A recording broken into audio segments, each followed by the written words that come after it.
recording and let everybody in. Right.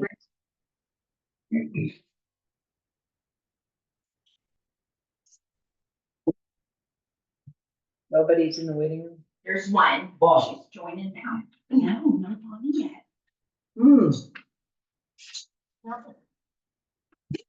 That's seconds left, yeah.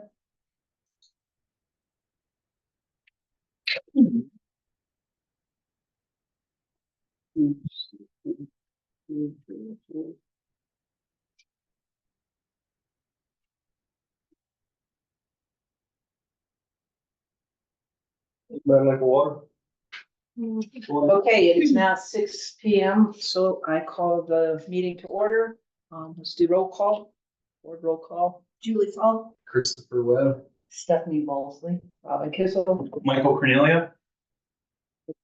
Let's get the approval of the agenda. I'd like to make a motion to approve tonight's agenda. Second that. So Stephanie the seconded. motion was by Michael. Seconded by Stephanie. All in favor of the, Aye. Aye. everyone's in favor? Approval of the previous minutes. This is Julie. I would like to make a motion to approve the previous minute. Christopher Webb, second. Perfect. Thank you. All in favor? Aye. Aye. Everyone's in favor. So that'll take us to, Sorry, I didn't make it on the agenda, but approval of special meeting minutes. oh, okay. The special meeting, agenda, or not agenda, the minutes of the special meeting. May I have a motion for that, please? Motion approval of Stephanie Mosley. Motion approval of the Previous. special meeting minutes. I second. Julie Fall. All in favor? Aye. Aye.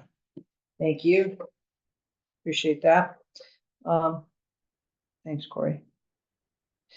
So that takes us to public comments, non-agenda topics. Each speaker is limited to 5 minutes and needs to identify themselves with their full name and addresses. Do we have any public speakers? Yeah, Ryan Cook? hey everyone, my name is Ryan Cook and my home address is 159 Hillside Circle. I'm a resident of Forest Lakes, obviously, and I also work for Wildfire Adapted Partnership. And I'd just like to take a moment to talk about the neighborhood slash pile and the air curtain burner and what an important resource it is for residents of Forest Lakes. I think there's a lot of people who don't do fire mitigation work because it's either inconvenient or it's too expensive or maybe both of those. But the neighborhood slash pile makes it, convenient, and it's a very cost-effective means for people to do fire mitigation work on their own property and reduce the amount of hazardous fuels on their own property. This is especially important right now with the way insurance has been dropping people both in Forest Lakes and across the county and also statewide. So it's really important to have resources like a slash pile where people can bring their slash and hazardous fuels. And so I'd just like to, give my hats off to the Metro District for continuing to offer this really important resource to our residents. And I hope to see it continue in the future. Thank you. Thank you, Ryan. Thank you. Is there anyone else that would like to bring up a topic that's not on the agenda? And again, please give us your name and your address. Yes, I would if no one else has a question. Patrick? Yeah, Patrick Yankee. My wife and I own the lot at 986 Alpine Forest. And I haven't seen any minutes published for the last few board meetings, but I was just wondering if any decisions or any progress has been made on what to do with the old community center, which is adjacent to our lot. Has anything come up with that, or is anything new that I haven't seen word of yet? Actually, the minutes are available online. I'm looking at the website right now. It shows only the June meeting has minutes published. That's because July just got approved. July just got approved and will be on the Website. website tomorrow morning-ish. Is it still on? Okay, great. YouTube Until it's transcribed? So it's the last meeting, July's meeting should still be available on YouTube until that's transcribed. Okay. So the most recent month, we'll leave the video up until it gets transcribed, and then it'll only be available on the website. Yes. Now, all of those videos are gonna link on our Okay. homepage. There's a direct link to YouTube now. Oh, we're not deleting, like we, okay. But Patrick, to answer your question, it has been in discussion. We've reviewed it. And at this point, due to budget, we'd have to look at it. And there's a lot of work that has to be done to it. And, just for your information, Patrick, we're currently, doing 2025 budget. And I am proposing some funds to start making, improvements to that building. Okay, I think I'd asked at a meeting a couple of months ago, if I could take a look at the building, and I'll be next up there, the week after Labor Day. Who do I talk to about making, they said that would be okay as long as I had arranged it in advance. Who do I talk to about that? You can reach out to, the office here and ask for Corey, and we'll set up a time. Okay, and then in even more immediate, the electrical cable that's buried that goes to the community center, does anyone know if that cable is still active, or did they put another cable? That is the main cable, the one that crosses our lot and goes to the community center. That's where we need to connect to that cable. Yes. Okay. I'm going to have an electrician come. I've been talking to La Plata Electric about doing the connection, so we know the process. I was just want to make sure I'm pointing the electrician to the right place so he can tell me how much it thinks it's going to take to make the connection. That answers my question, so thank you. Thanks, Patrick. Is there anyone else in the public who would like to speak? 5 minutes, full name, full address, anyone? Did you want me to speak during the slash No, file conversation? yes, or- later, or- when it's on the agenda. Understood. Perfect, thank you. Yeah, Gail Vidal, 804 Pine Tree Drive, resident of Forest Lakes. I'd like to know if, just as a add-on, if the board members can have their names printed under the roll call and their position. Just so people are aware who's the vice president, I know it says committees and stuff like that. I know it's on the, website, but still people don't know, and you can do We can that. make that change. Because that's usually on some agendas I've seen before. So I was wondering, and I also want to publicly thank, the road crew for fixing, my kidneys, thank you for fixing the big dip that was next to the, mailbox. Thank you. excellent. Thanks, Gail. Good job, girl. Well, yeah, Mr. Trevor. Good job, Trevor. She's not home tonight. Excellent. Anyone else? Thanks, Gail. Moving right along, let's go to the committee updates, budget. Budget, we don't have anything, meeting with Corey next week to go over the new budget this week, tomorrow, to understand a little bit more about the new budget. Yes. Excellent. That's both you and Chris, right?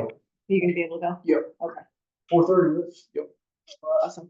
Okay, excellent. Recreation, No, there's nothing new on that. Personnel, there's nothing new on that as well. Can I ask Uh-uh. a question about recreation? Swimming. We're not seeing any like food trucks. Is there any way to reach out or do something to have the food trucks come? Have we had any applications come in yet? We have not. Okay. We have not. I know that, Texas Ty, he was pretty reluctant, to list us as an additionally insured, for the wildfire mitigation, just because he said there was a cost to his insurance. He was asking us to take maybe just a certification holder versus being named additionally insured, When Guy looked into that, our insurance really urged that we be listed as additionally insured because that fully protects us. I think that's the reason he hasn't reached out, is because he knows that that's something we want. And it's just, he said, I believe his wife said it was gonna cost him like $250 to add things or to add us to their policy. The hot dog guy seemed to make it work just fine when we had him at the wildfire days, but nobody else we haven't had anyone else ask about it. Okay, well, that's good to know. And as I think we've said, that if anyone's interested, please get an app to the office here. Yep. So, good deal. Okay, let's go to reports from the staff officers or consultants. We'll start with the district manager. Leslie's not on tonight. I asked her, there's really no reason for her to be on for this meeting, because it does cost us. Okay, good. So she's gonna attend as many meetings as she was. Also reached out to Data Safe. They were hoping to get us something put together for this meeting, but they didn't make it. So she's gonna be sending me stuff by mid next week, and then I'll send it up to the board for what they're proposing and what they think we need to do to get our own internal server and phones that actually work. Meet and greets, reach out to pretty much everybody. Still waiting to hear back from the undersheriff. I haven't gotten anything from them. Policy changes.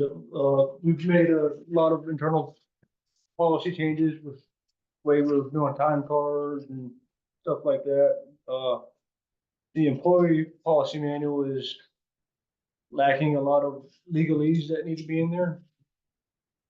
It is currently sitting at HR or CPS HR for their final review and to add in the new laws that come out. Like there's a bunch of stuff on nursing mothers that came out that I'm not privy to. So they're going over it and they're gonna add it all in there. They actually get 10 free hours of consulting through our insurance. Very good, very good. Let's use it, yes. So we got the audit submitted on time, and Shauna and I are working with our bank representative to get the time frame changed to July so we can actually Instead of April. Yes, Yes, be in compliance with our loan agreement. that would be good. she was submitting the paperwork last week, right? Excellent. She did say it was gonna be a time consuming process. Yes, mainly because the type of loan that we have is a nonprofit loan of some sort. And we've had so many changeovers between the time that the loan was actually issued to now Corey being the seated district manager. They don't generally alter things like that because there is so much paperwork and stuff involved. I explained our situation that we're getting called out on it on an audit, and she was like, well, y'all are fine as long as you get it to us. And I'm like, I understand, but our auditor's calling it out because that is the statute of the loan. So she did say that she would submit the paperwork and tell us that it may be a lengthy process. We may have to produce minutes and all of that sort of stuff, showing all of the changes. She took the last meeting minutes where y'all named Corey as the new district manager. She's hoping that that's enough to get us what we need. We may have to do more. Let's hope So, Okay, excellent. Thank you. And then Thursday from 3 to 7, I'm planning a meet and greet. Residents come down here and meet me and any board members that want to participate. Excellent. And that time again is 3 p.m. to 7 p.m. August 3 to 15th, 7. Thursday. This Thursday. This Thursday from Right here 3 at to the 7. soccer field. Free ice cream. Free ice cream. Come join. Excellent. It's a great idea. Yes, Great idea. glad to hear it. Any So questions? excuse me, my name is Denise Newman. I live at 753 Forest Lakes Drive. I'm looking at your agenda there is nothing there regarding speeding in Forest Lakes, which is especially a real big issue with those of us who live at the bottom. And I want to know what kind of things are going to happen to help with this. I have contacted the La Plata County Sheriffs and also the State Patrol. Both of them were agreeable to come up here and help. However, State Patrol only has 4 officers. La Plata County Sheriff's has many more. I've seen them around. I have not seen them on my road specifically, but it is a big, big issue. And I would really like somebody to address this. And I'm tired of people that come flying down the hill from Mesa Drive onto Forest Lakes Drive, on the West Forest Lakes Drive, flipping me off because I'm trying to back out of my driveway. They need to learn to slow down. So how are we going to address this? I've lived here for almost 29 years, and I know this has been an issue, and I wish people and you guys would do something about it. We need to have this addressed. We can't have our children ride our bikes out here. If our animals get out of the yard and we try to get them out of the road, people flip us off, they hit our animals.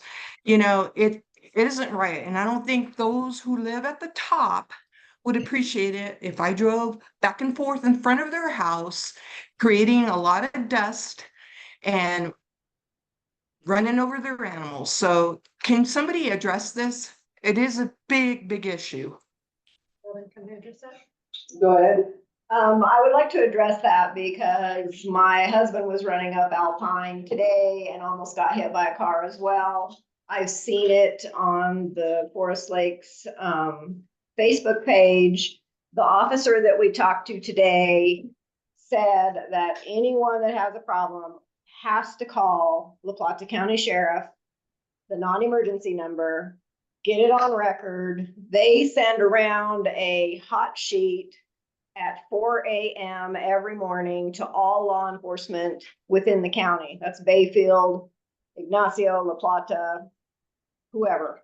So it's listed that there's a problem and they need to know where this stuff is happening so they can get it on a log. As you mentioned, they don't have a lot of officers. This gentleman who is the officer said that he comes around here once or twice a day, but that's all he can do. He's got 420 square feet a day to patrol. Miles, excuse me. With that being said, we as a district cannot enforce any kind of speeding. It is law enforcement. It is not a Forest Lakes Metro District issue. We know it's an issue, but we cannot do anything about it. So it's up to the residents to continue to call law enforcement to address it. That's exactly right. That's what Sean Smith told us as well. When we had this issue and he actually put like the speed sign and stuff. And they kept track of it and were able to give us a report on the number of speeders and the time of day and the day of the week and stuff like that. Let's see, a couple remember this report. And it was interesting actually. But the only way we're actually going to get law enforcement out here is to continually to make those calls like you've done. Just keep doing it so it gets logged. And that's where the law enforcement goes, is where the squeaky wheel is, if you will. So Basically what you're saying is that you guys cannot do anything for us. I mean, no. it's really wrong. Okay, so I live right where Snowbird Court comes into Forest Lakes Drive.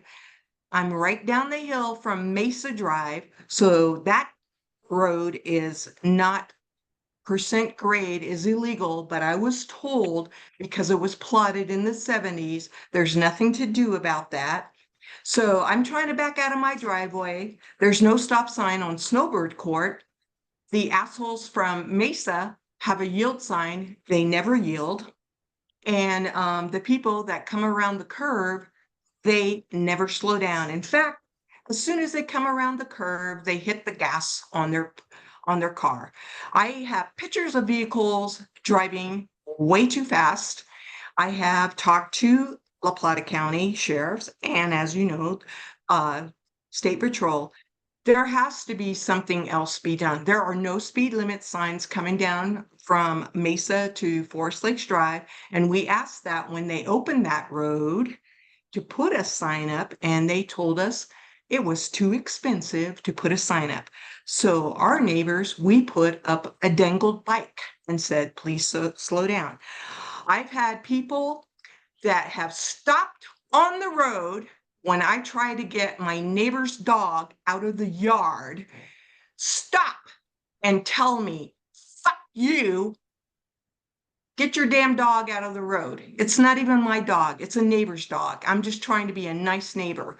That is absolutely rude and unconscionable, and there has to be something that can be done. Either close that road off, you claim it's an emergency exit, we can open it up. You know, I don't understand how we can allow people to continually drive.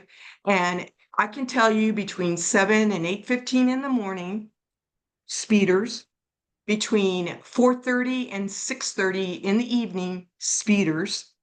I talked to the sheriff guy. I told him, you can park in my driveway. You can have a person there with a gun for speeders. I mean, there Ma'am? has to be something else done, and this is not really good. And it's also a health issue regarding all the dust that is created by speeders. Ma'am? Understand. So again, like we're board members, we're your neighbors as well. We're not assigned law enforcement positions at this. We care as much about speeders as you. The option, the only option that any of us has as neighbors is calling law enforcement. Do you And guys call I law enforcement understand you're also? frustrated, but Yes. that's our option as law enforcement. That is our So- option. Also, it's suggested that, is there any chance that maybe you can back into your driveway versus pulling in? How can I back in when they're speeding? How can I Well- back in? They're coming around a curve, a blind curve. I can't, no. Yeah, if we're gonna, Now, let me jump in here. This is the man of the house. And I have two proposals. One is to put a traffic counter where West Forest Lakes comes down to Forest Lakes Drive. The other, and then put a traffic counter on Forest Lakes Drive right there by the bus stop and see how much traffic comes down each road, because West Forest Lakes Drive coming down the hill from Mesa is the new loop road. It's been that way ever since they opened up that road. So you can do that.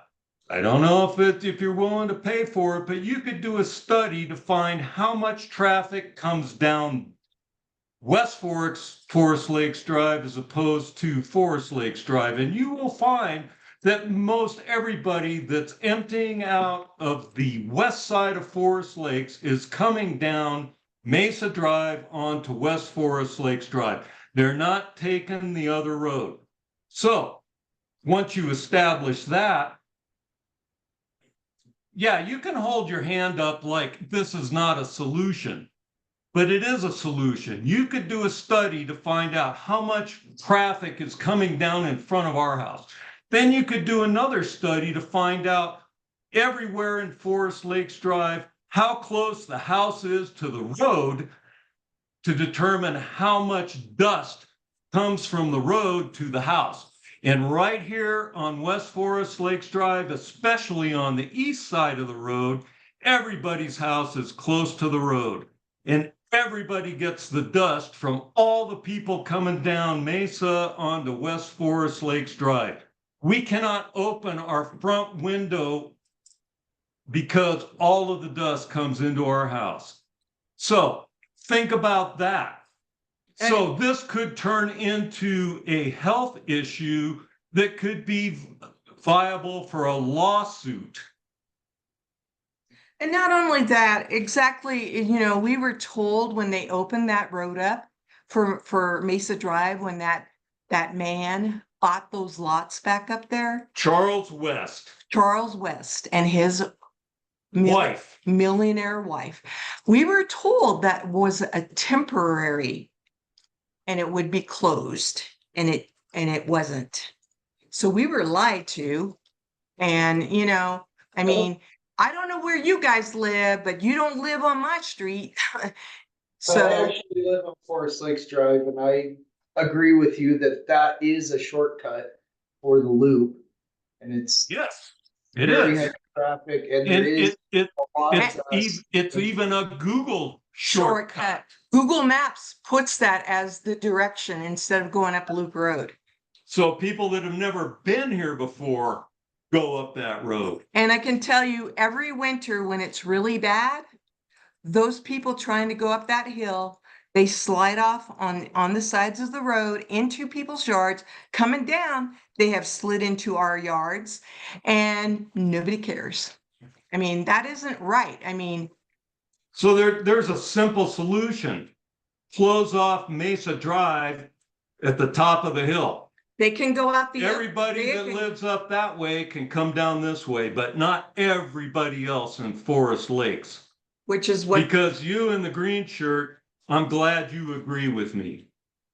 Because this is the new loop road. And if you're not going to do anything about it, change the sign.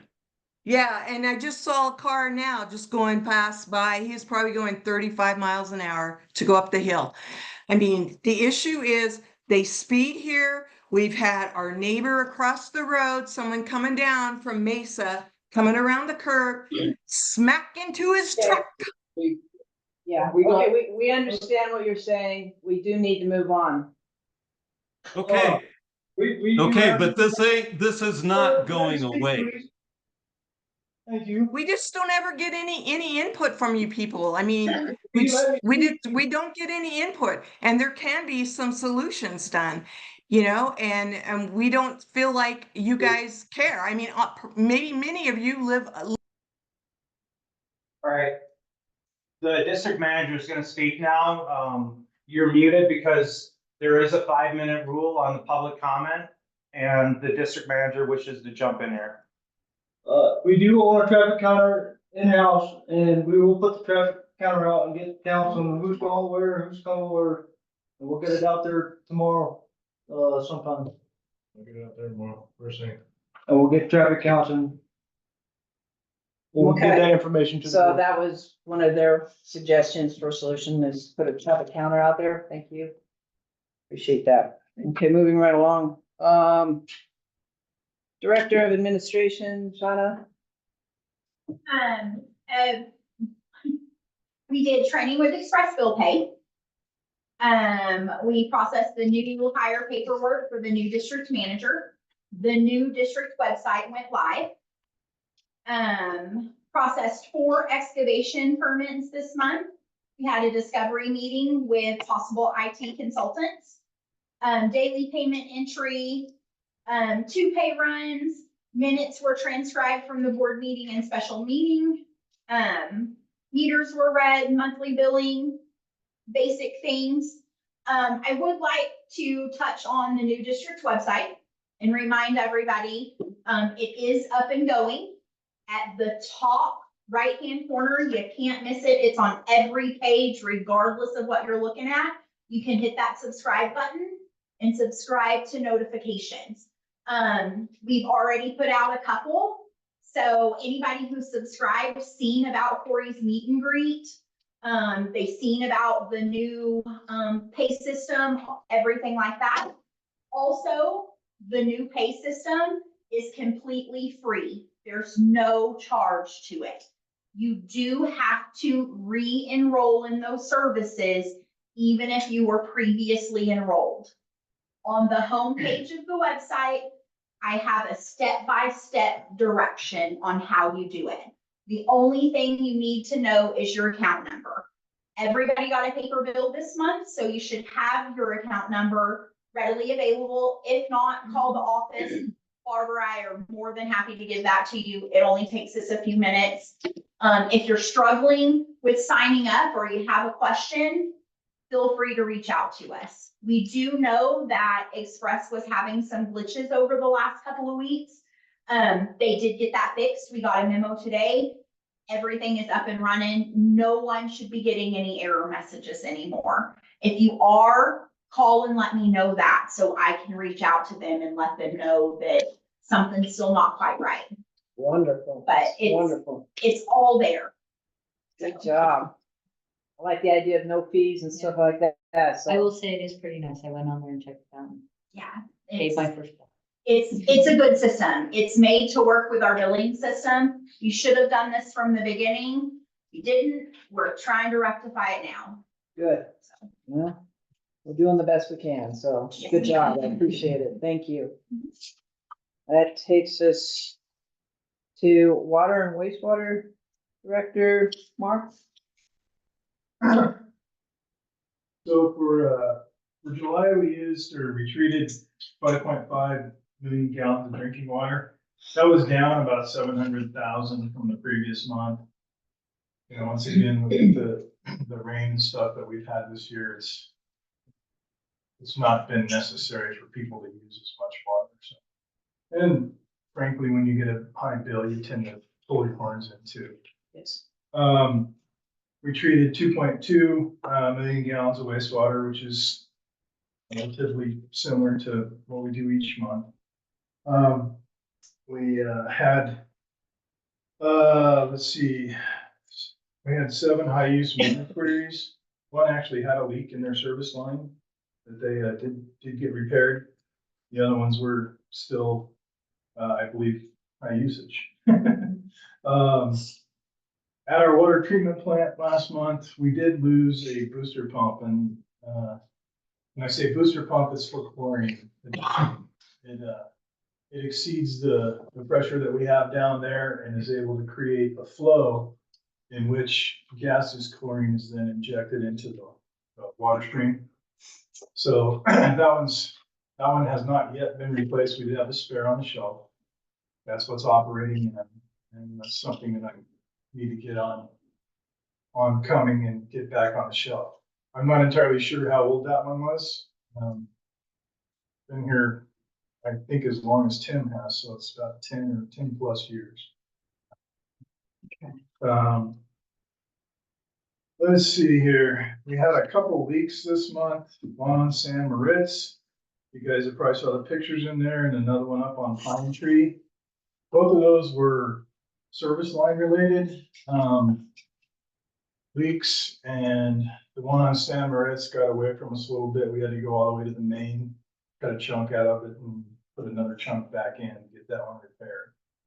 So that one was a little more involved. Let's see here. We had one hydrant that we had to repair up at the corner of Hillside and Pine Tree. John from the road crew let us know kind of an odd reaction that he had when he was shutting one down. And when we got up there, indeed, there was a nut that had started to come loose. So we got that fixed and squared away.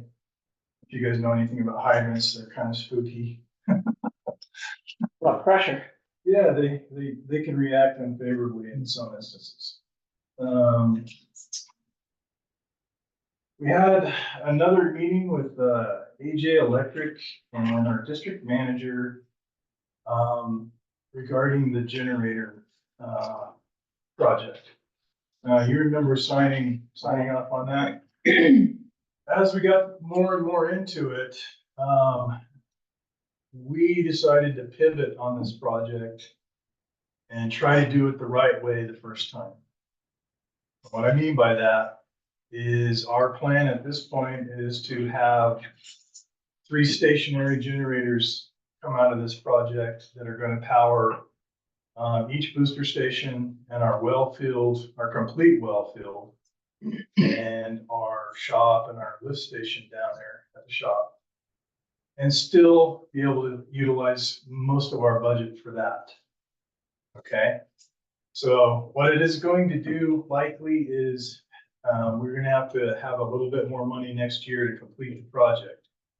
But when it's done, we will have generators at the main players of our water system that will start and run without the gymnastics that would be necessary to drag a trailer all over the place. And really for not much more than what we had budgeted.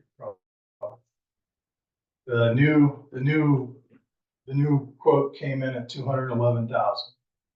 So that's most of the budget. 225 is what was budgeted. And for that, we're gonna get the hardware, but then next year, we're still gonna have some money to install at the booster stations, likely at the tanks. And we're guessing anywhere from 30 to 40,000 more additional on top of this. Which it's gonna save you in the long run from if and when we have a power outage, paying Tim and Daryl or any of these guys overtime running back and forth from point A to point B, trying to keep Generators going. water on the mountain. And that's what these are specifically for when we have power outages, Yes. just to restart them, or do they automatically then just run the whole time? They'll the power's automatically out? kick on, they'll have an automatic transfer switch when LPA power falls out. It'll, 30 seconds, there'll be a, And they'll run till the power's back up. yes. Okay, I'm great. guessing they're diesel. Yes. Completely stationary, or will we able to utilize them any other Completely times? stationary. It's something that if you were to install a new system, would likely be required by the state. Yeah. So it's pretty much industry standard. And we're getting Catching up to a better deal on the generators versus the way we were doing it before. Yeah, they are giving us somewhere on the order of 15 to 20% cost break for doing that. So Good. we're getting a good deal, and we're doing something that should be done, in my opinion. So we also had in July some training at the City of Durango wastewater plant for the staff, specifically around wastewater. We had a PFAS, which is another kind of thing that's been the hot topic lately, right? We completed the sampling for that right there just recently, and we will have some results probably in the next 4 weeks. And it'll be interesting to see if the seasonality change happens or looks like it did last year. That's one of the things we're trying to determine. There's a seasonality change in this thing. There's a lot of moving parts going on. That was a sampling effort. We did get to sample 3 wells that were not on our property and north of our well field. That are residents from that area just north of the wastewater lagoons up there. Seeing what they have in their stuff. We do have 2 more events that we have planned for the upcoming time, the end of this year and spring again next year. That's part of it. We have finally got the well permits and the applications back with the numbers so that we can then get on DAC's drilling schedule to then drill the 3 wells to explore the possibility of what kind of concentrations are happening over near the fire station. And then we still don't have a signed document from Luke, but I don't think that's going to be a problem to get. He sent it to me, I have this on these, so I just need Robin to sign it this afternoon. We have a signed document from Luke stating that we're going to be able to go on this property. And what we're hoping is to find out several things, more about what's happening in that aquifer, and then hopefully a potential higher volume well that is PFAS free. Because the reality is it would be cheaper for us to drill a well and probably get that into production than it would be for us to treat for PFAS for perpetuity. So those are the kind of the things we're trying to flesh out with that whole deal. And it's, like I says, a lot of moving parts.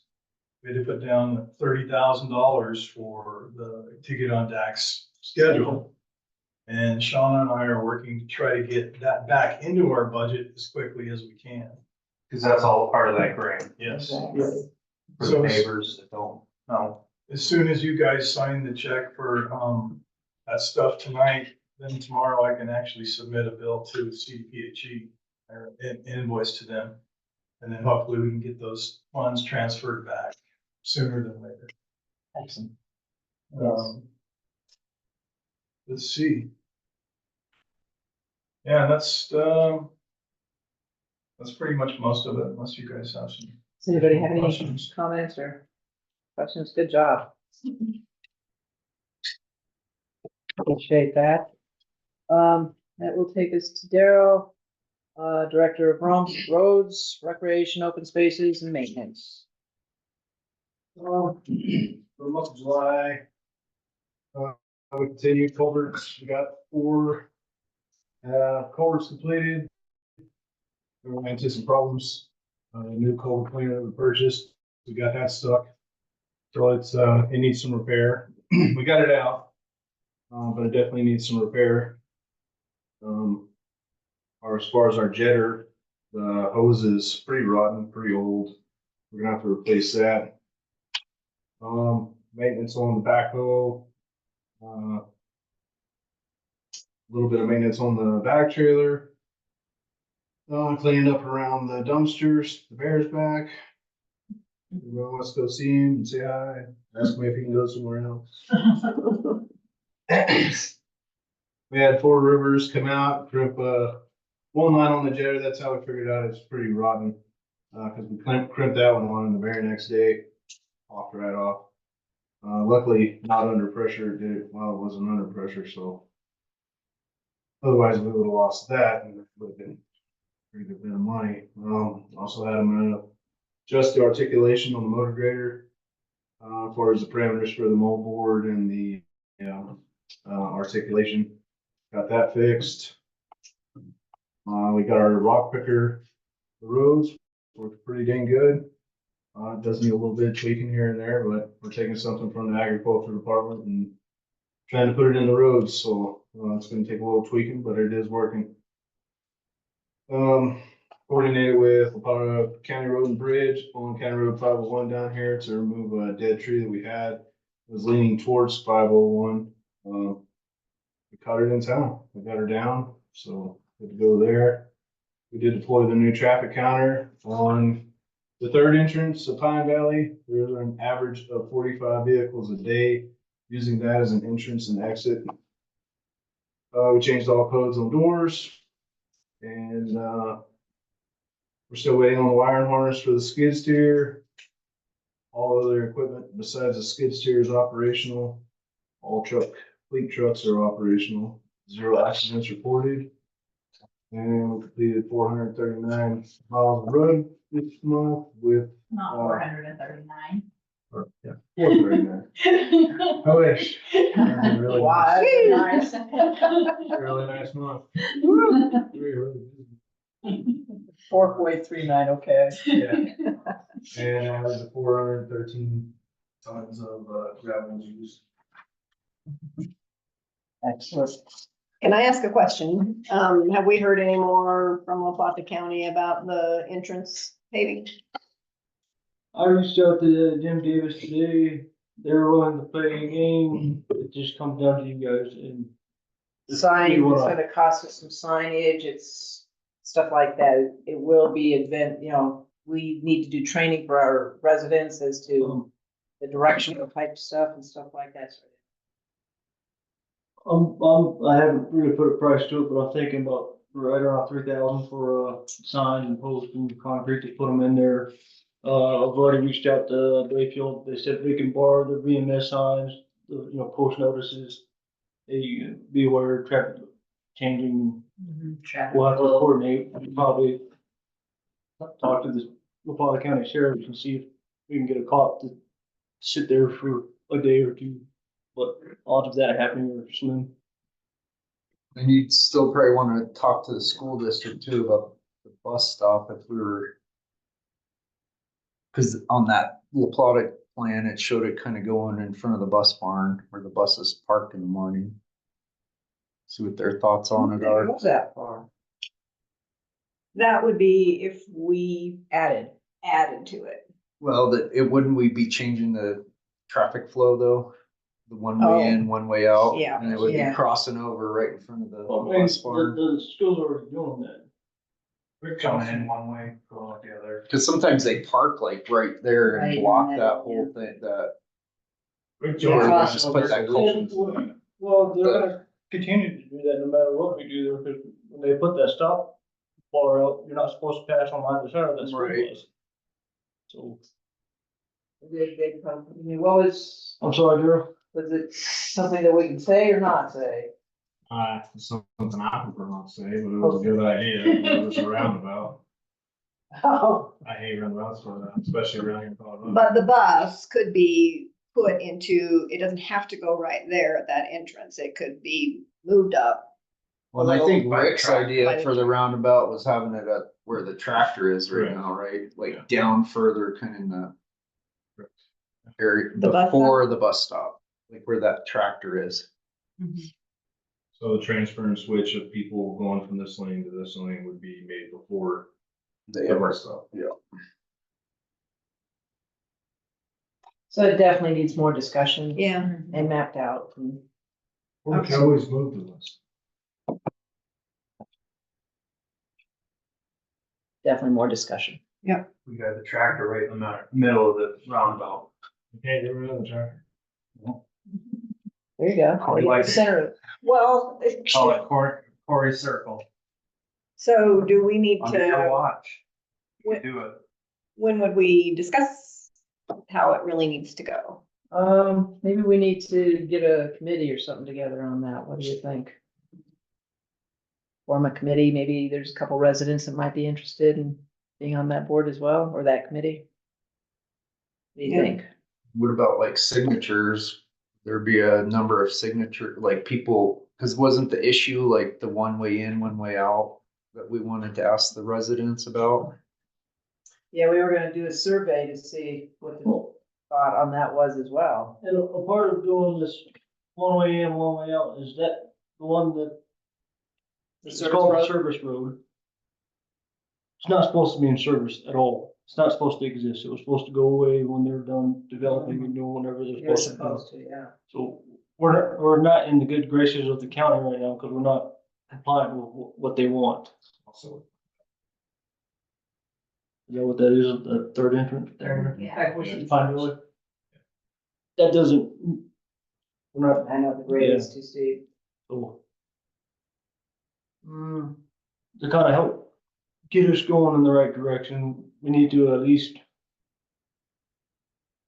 either close it off completely or leave it a one way in and a one way out. But leaving it the way it is now is, we go to the county and ask them for something, they're gonna, yeah. it's being held over our head. Yeah, but they would be okay with us, as far as I know, if we were to make that traffic change, then they would accept it as a road and not just a service road. Is that Yes. what you understand as well? What I understood too. And But they're not, I just wanna be real clear that they're not limiting like to right in, right out on either of those roads, cause that could be a difficulty with traffic flow. No, Like, Alpine would be your way in, mhm, and then the service road would be your way out. okay, Whether you yeah. go left, right, it don't matter. That's, they- and that they- answers my question. And they would pave it 150 feet in for free, and that's where we're like, Daryl's spending a bunch of time at the entrance. And it's like unrepairable how it is. Yeah. And it just. yeah, can I say that on the meeting? Just so everybody's clear. The piece that's right there in the front of the entrance, that north entrance, we cannot put rock in there. I keep getting lots of calls, people asking us to put rock in there. We cannot put rock in there. Water County has strictly told me, do not put rock in there. It gets on the service road, it gets on the county road. You know, it's a hazard to motorcycles. yes, it is. You know. Cause it's actually any rock to fill that big pothole is on top of pavement, It which comes right out, it goes right up on the Yeah. pavement, correct. Slip hazard. Been asked several times. So how could we move forward with this to, So to go along with that, are we looking at continuing the Rules and Regulations Committee? Any discussion with that? And we could come up with, if we are, that we started with Guy.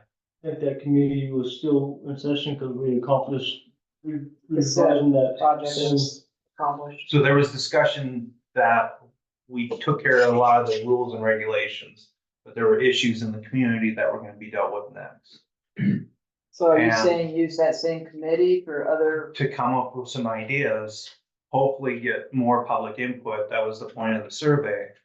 And possibly present some options, whether it's to the board, whether it's to the public, Both, yes. you know, whichever one's first, but. There was gonna be further discussion with that Rules and Regulations Committee, as far as community guidelines, stuff like that. So, Used to me, you were on the committee. I thought the committee was over with, but yeah, we can So, keep it going. so I think, like you said, I think a lot of that was to get a lot of the stuff we didn't know was in writing, and then we combined what we came up with and what he found, right? That packet he found, but there was additional discussions that needed to be had as far as community guidance, like cars for sale up front, like vendors, like, you know, things like that. Just community issues. And that's why the community member was involved in that stuff, those discussions. So. And I just think, yeah, a big change like this where we're possibly changing traffic pattern, like, Oh, you can't do it overnight. It's yeah. It's gonna be a month or longer process Yeah. of public information. Hey, this is what's happening. Yeah. Then we get the signs installed and you gotta flag them and Yeah. it's gonna be a process. Out to the people Yeah. and. I just feel like we've been talking about it for months though, 3-4 months now. I mean, it's not gonna happen this year at this point with it getting close to fall. I mean, a couple months ago, I thought we were doing that Survey Monkey to see if it was okay with people and proceed from there. Now it just seems like we talk about it and. Well, I think that we did purchase finally this Service Monkey. We didn't have it before, or we were going to purchase it. Okay, it did not get purchased. But that was the talk, is like to do that potentially and send it out to the residents and get some feedback to see what they're interested in. But it sounds like we did not do that. So I know Guy was looking at that there at the end. But yeah, it still needs more discussion and it is gonna have like some impact on our residents and What would signs you like like me to that do? too. Well, I kind of think what Michael has said about having the committee, re-engaged for what rules and stuff can come about of that might be a good idea. Any other thoughts on that, guys? For the entrance. Just the entrance. Right. I think we need to get moving on it and not continue to regurgitate it. Because it's just gonna continue to get regurgitated. I think we need to take some action and start, moving towards it, because if we don't, La Plata County is gonna say, well, you guys are too late. It's been a year and we're not gonna do it now. Well, I'll reach out again to Jim Davis and tell him that, the board wants to form a public committee with the, constituents involved. And figure out what What the impact will be Yeah. all the way around, yeah. I think let's do that. Let's move forward on that. It just gives us more time to talk about it. Like, instead of during a board meeting, to just sit down with some community members, hopefully. And, cause it is a big change for some that have been here for quite a while. Taking one away as just an exit, putting one as just an entrance, that's, we know there's some people that probably won't like it. So the more input, Yeah, I think that's a good idea too. And especially with the knowledge that the county's view is that the service road shouldn't be there, which would make the southern entrance have an in and out. That would be another option, just get rid of the service road, then what, right? So I think the one issue that we talked about with Guy during that, or he actually said it in a board meeting, is there's over 2,000 cars coming in and out. And Yeah. 2,800. 28. So I think to take away one would be like dramatic, you know, and that's why the offer of keeping both from the county was pretty substantial. Yeah. You know, Totally agree. like Corey said, to remove that cloud hanging over our head, but Right, to the also service keep road. both Yep. access points, whatever you want to call it. Yeah. Entrance and exit. Yeah. Yeah. Yeah, I think it's probably a good idea to work with the county, get rid of the word service road, basically, in the long way, but. I do hate to be the bummer here, though, but, it's not really an agenda item. That was. I'd asked you about it. It didn't make it on the agenda. Oh, I need to ask Robin though, right? Yeah, Sorry. and that was, that came from here. I'll take it. Julie took it. It was Okay. just- She started it. It was Julie. Okay, let's move on because we really do have Okay. some stuff to go on now. Hold on a Any minute. other, go ahead. No, go ahead. Can we move the cesspool up to the top of the? Yes, so what we're gonna do is do discussion items, and so Paul's here. And we'll ask him to, move towards the slash pile information, please. So, yeah, there was a rumor going around that there's potential that the slash pile will go. Corey straightened me out on that today. I came here this afternoon. Corey got me kind of lined out, and I really appreciate it. Thanks, Corey. But so basically I've got a couple of bullet points I'm just gonna throw out there to support you guys. Public Pine supports that profile as well as WAP, Wildfire Adaptive Partnerships. Huge. I'm sure a lot of your residents do as well. It is very convenient. Sure, they can run their slash over to 228, the transfer station. But again, there's that convenience issue here for the residents just to go across the street. And I was gonna piggyback on that, but I'll tell you, you guys are a model for a lot of other subdivisions in our district. Los Ranchitos, Aspen Trails, Vicito. Love the idea. You guys have your own slash pile. What a fantastic benefit. All these other subdivisions have to haul their stuff, pay contractors to haul it, or rent chippers periodically to get rid of the slash. So what a great perk, you guys. Having that slash pile is awesome. And just a couple more bullet points. It's a great location. And I told Corey, I kind of made the metaphor that that's the air curtain burner. The location of where that stuff is at is awesome. It's like burning in the middle of a Walmart parking lot. It's very, very safe in there to the point where the chief is very comfortable in signing off you guys burning during red flag warnings and even restrictions. That's how bomb proof it is. So super stoked about that. The other thing, yep, there is going to be some smoke in the mornings. Pretty common. We don't get the calls we used to. I think people are starting to get it.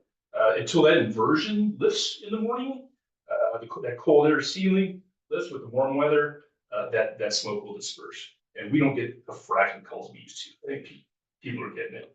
So that's super awesome. And sure, it does that air curtain burner does smoke up. When you first fire it up, it does. It puts out a little bit of smoke, but once it warms up, or there could be green fuel in there, pine needles, whatever, they can smoke a little more than normal. But it's just awesome you guys have that, and we would hate to see that anything change too much on that. So there's our 2 cents.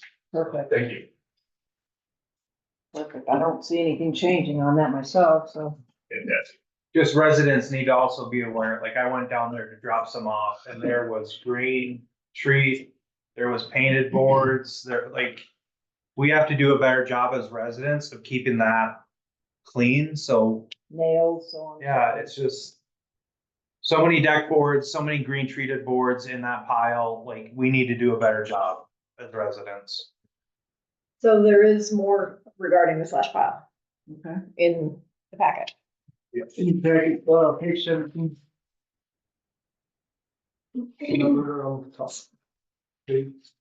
Right after the chart. It's right there. So I have been concerned about the slash pile and understand everything that you're saying.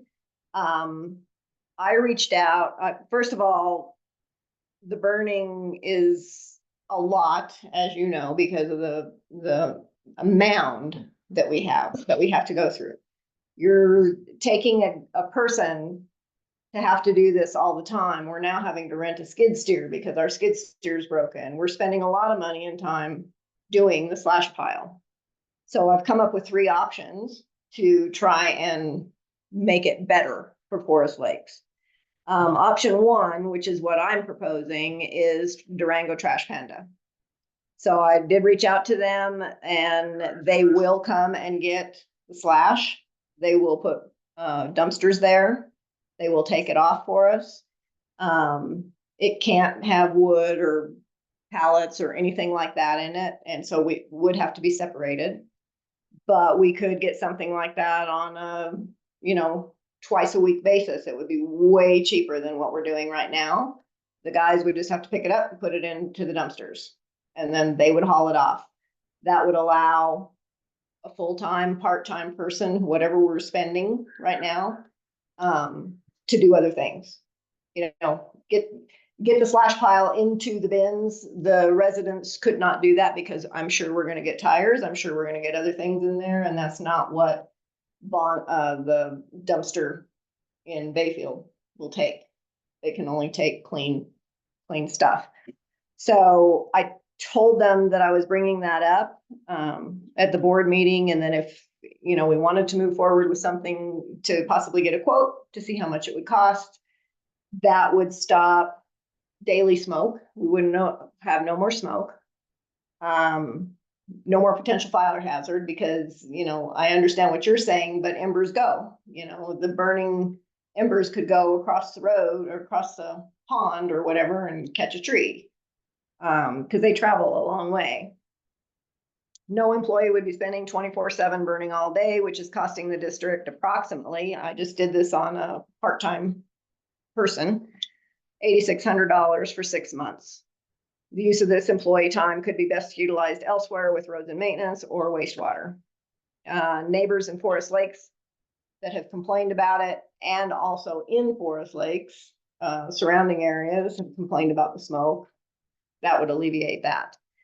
It might alleviate the hazardous work that Daryl's team is having to do, because it was really concerning to me that the skid steer was having issues with having the seals on the skid steer to where the guys were breathing it in and having problems with that. Unless we're going to start getting them some kind of masks to wear. I know that you've got it fixed, but that doesn't mean that seal could break again. And then those guys are breathing it in again.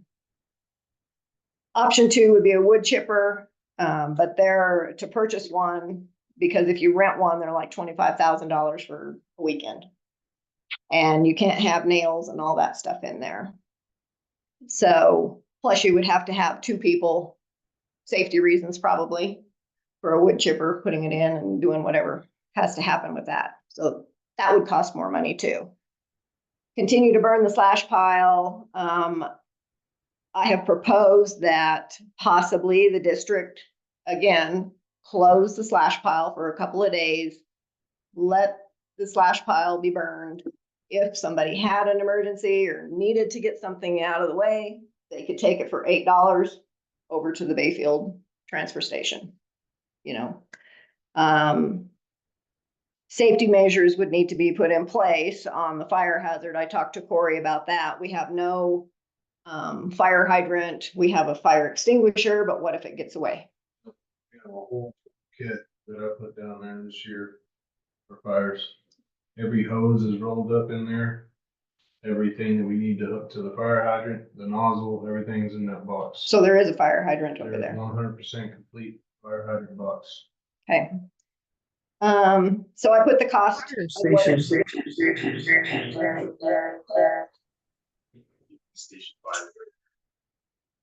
Well, there was a log burning, the other day, and I had to call Corey because I saw the log burning and it was outside of the ash pile.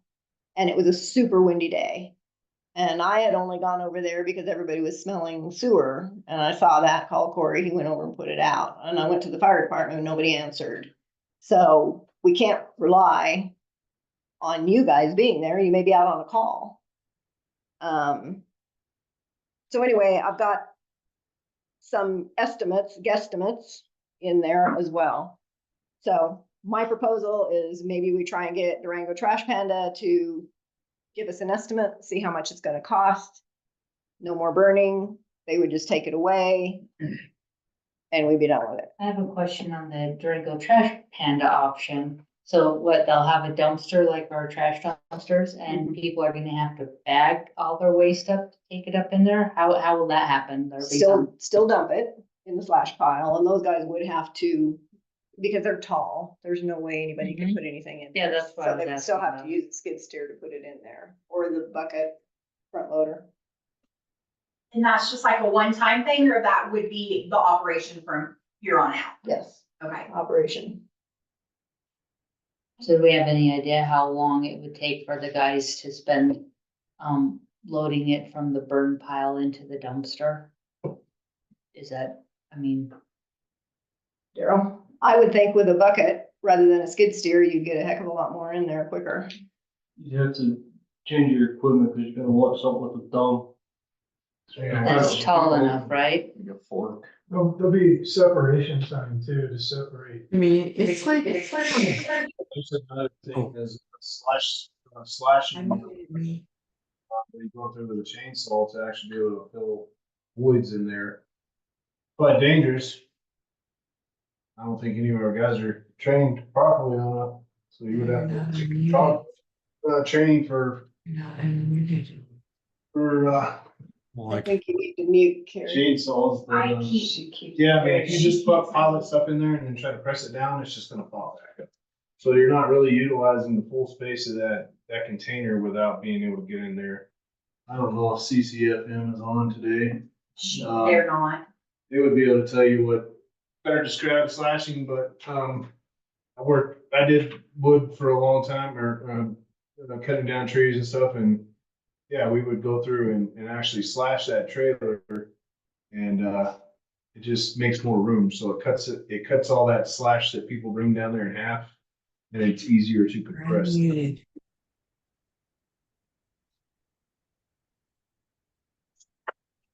So you're saying that putting the slash into a dumpster is not a good idea?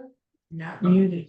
I'm not saying that, I'm just telling you that. It's gonna be expensive. It's gonna be expensive, yeah, you're gonna go through way more dumpsters than you think, it's not just gonna push down, with the weight of the machine, and fill those voids and stuff that are gonna be created by dumping.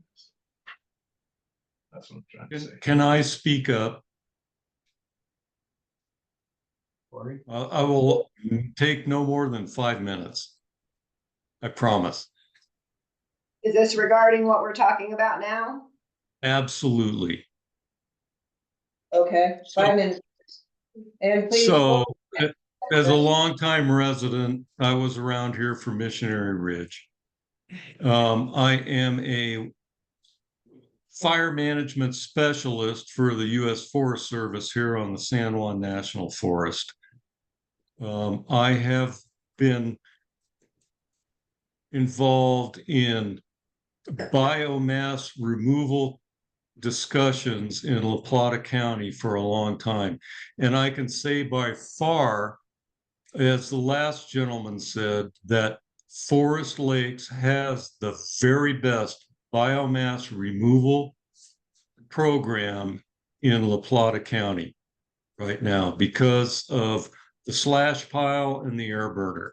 Now, for 50 years, I've been smelling wildfire smoke. And every so often I get a whiff of smoke from the air burner, from the live fuels that are burning in there. And it stimulates my memory. I have no problem with the smell of that smoke. So I have noticed that the slash pile has been accumulating more so than the slash burner can accommodate. Before they got the slash burner, before you all did, and it was Dale Courts that made that deal, which was a great deal. They used to light it on fire. And I can absolutely guarantee you that lighting that slash pile on fire is not really going to pose a fire hazard to the surrounding area, unless you do it on a dry, windy day. You got to pick your day to do it. And probably 2-3 days ago would have been a good day to do that. It's going to dry out a little here in the next few days, but then the monsoon push is going to come back. But I think that putting live fuels into the landfill is not the solution. So if you were in Oregon 2 weeks ago, you would be breathing smoke every day. So far this year, we have not breathed any smoke, maybe a little. But I think the program that has been established for a long time now is probably still sustainable. It is the most sustainable program in La Plata County. You just got to figure out a way to keep up with it. And pushing it all into the air burner and trying to keep up with the slash pile is probably not a viable solution, but neither is putting it into the landfill.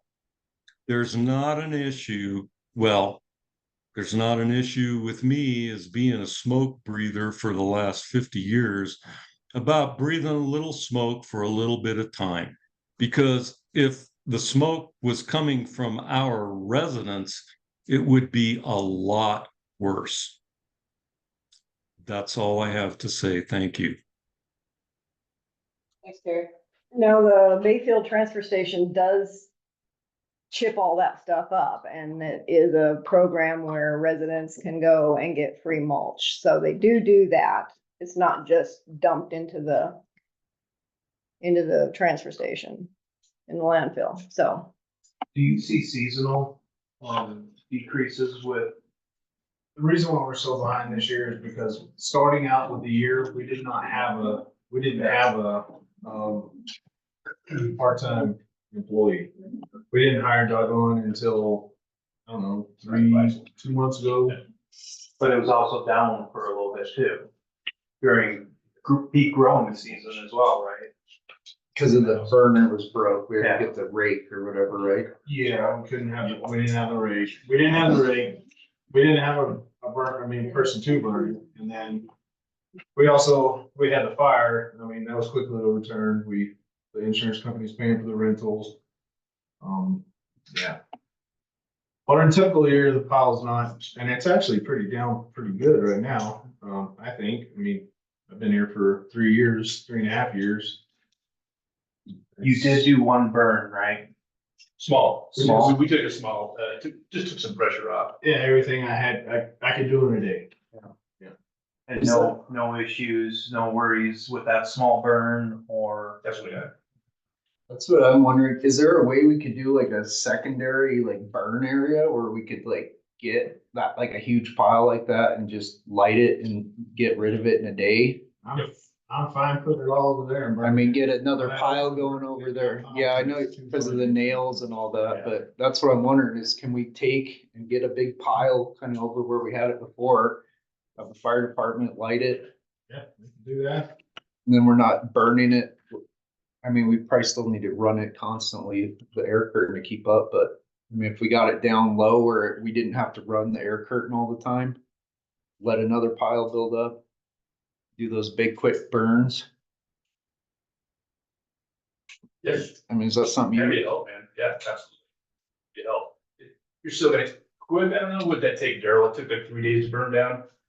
You think like 3 or 4 days? And that's why I'm saying maybe if it's in like a secondary area where you Yeah. can still use the slash pile, get it built up. I mean, obviously in the winter, it's not gonna, we're not gonna be burning the air curtain every day, do you? But you're also having a problem with all the burn, the ashes and placing it and putting it someplace.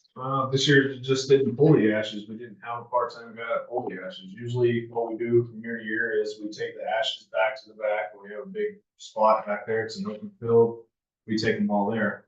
The only problem with taking them there now is we can't do that now. The reason why we can't do that now is because all the ashes are so hot. So like you described, the log on fire, there's a lot of burning embers in there. I mean, if you was to go stir that thing right now, it could be, we could have 5 days straight record rain.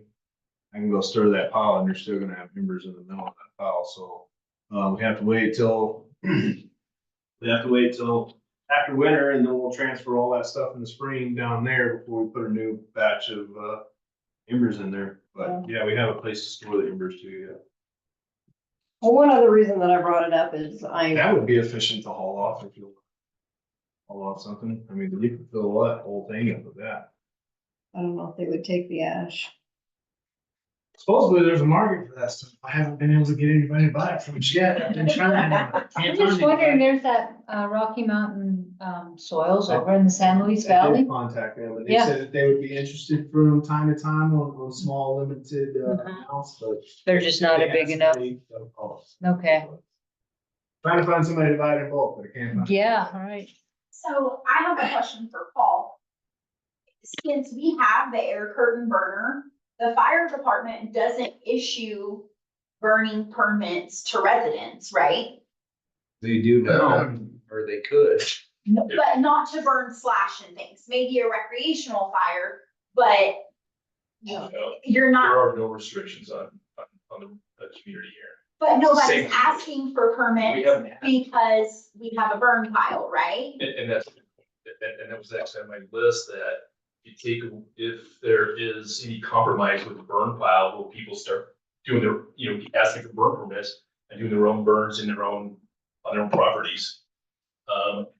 That's a possibility too. Thanks for bringing that up. I was gonna bring that up. That's an option. They may, the transfer station burn it themselves, which, they can. I mean, they have the right to. If they follow the guidelines put out by the county. So part of the reason I brought this up and I talked to Corey about it is the liability at Forest Lakes.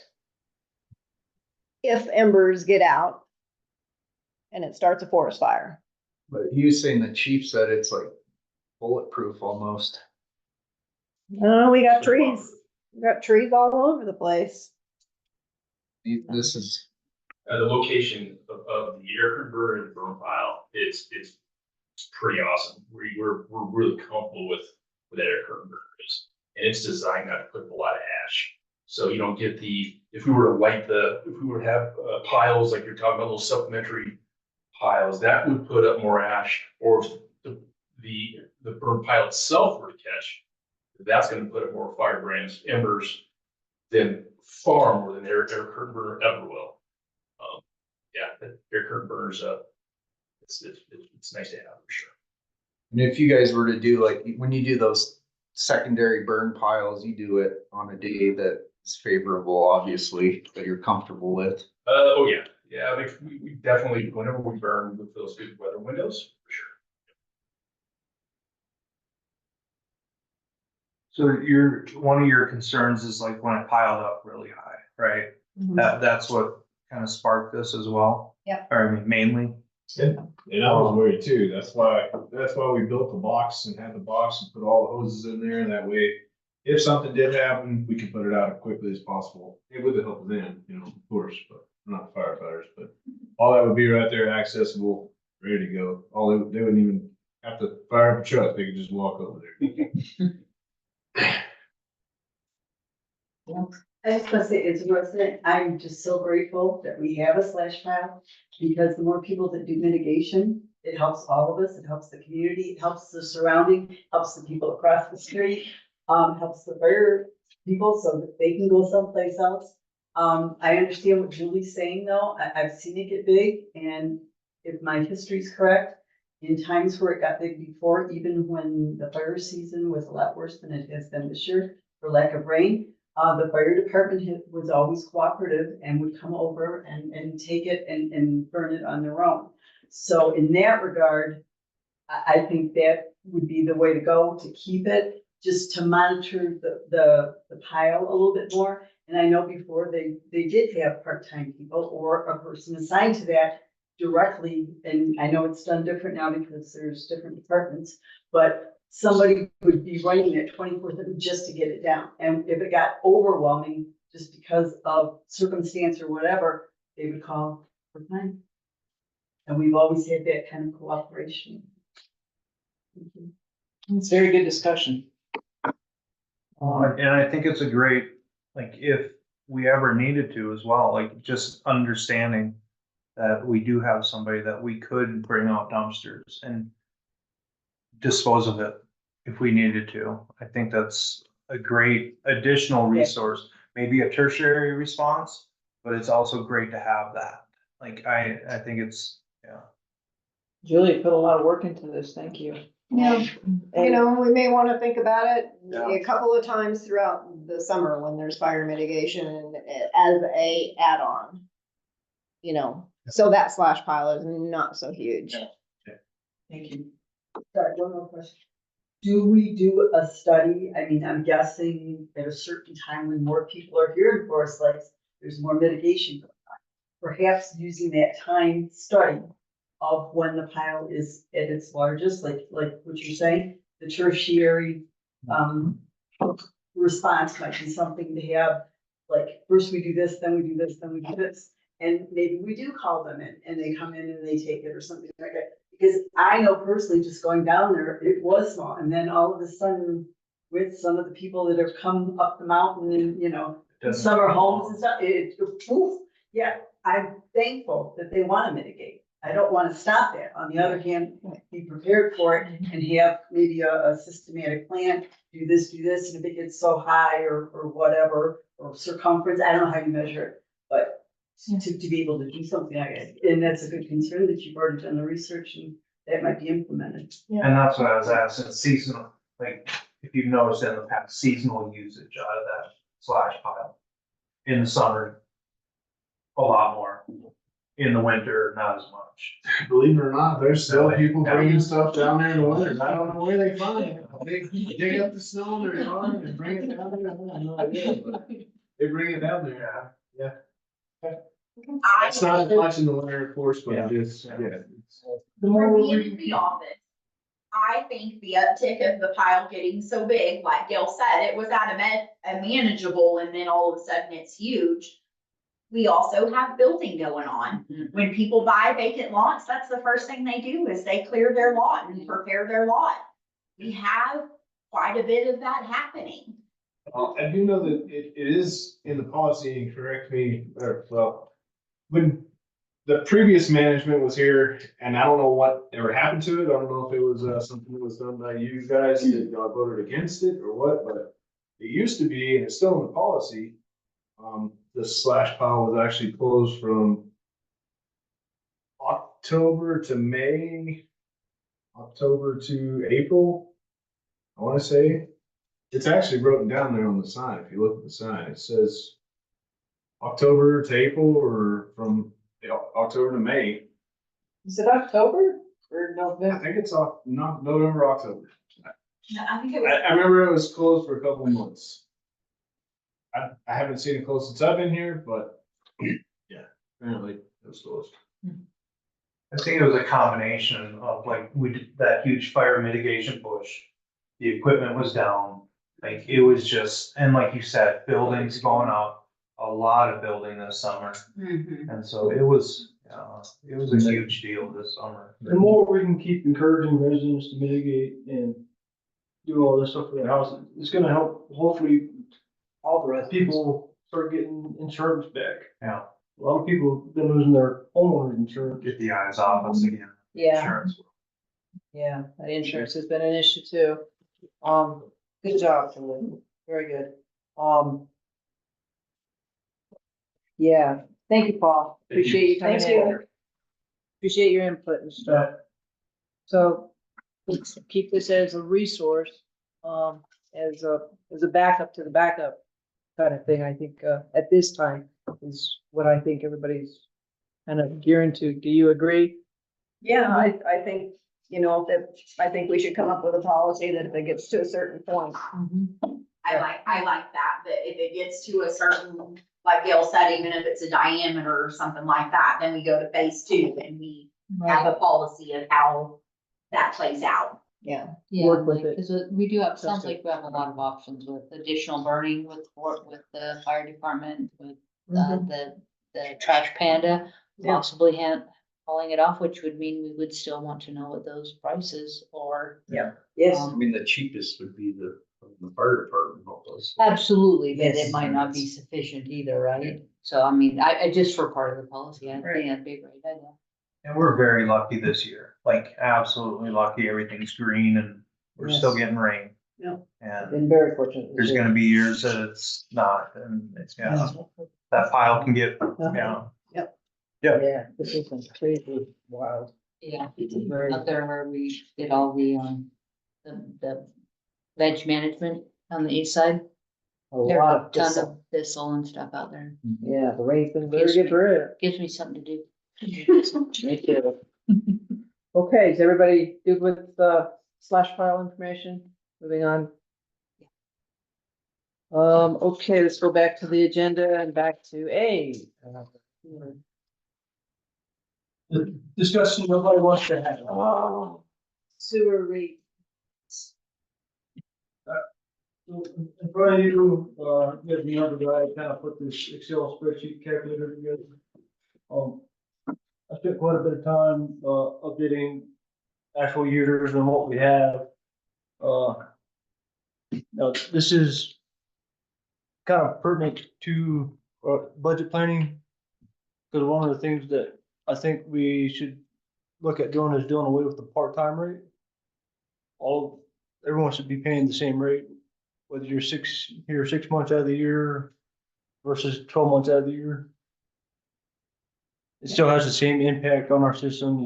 It's still using resources that we have. However, with that resolution we have, with that 10% increase that we get till 2025 each year, it's not enough for the sewer fund. We're depleting our sewer fund. By the end of this year, I'm projecting we're gonna have roughly a $30,000 fund balance left in our sewer fund. We're actually required to keep 180 days of operating funds in the bank. And we have 20.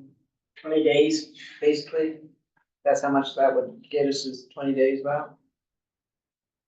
Well, that's our tell Mark to stop spending money and quit treating sewer. And we can't do that.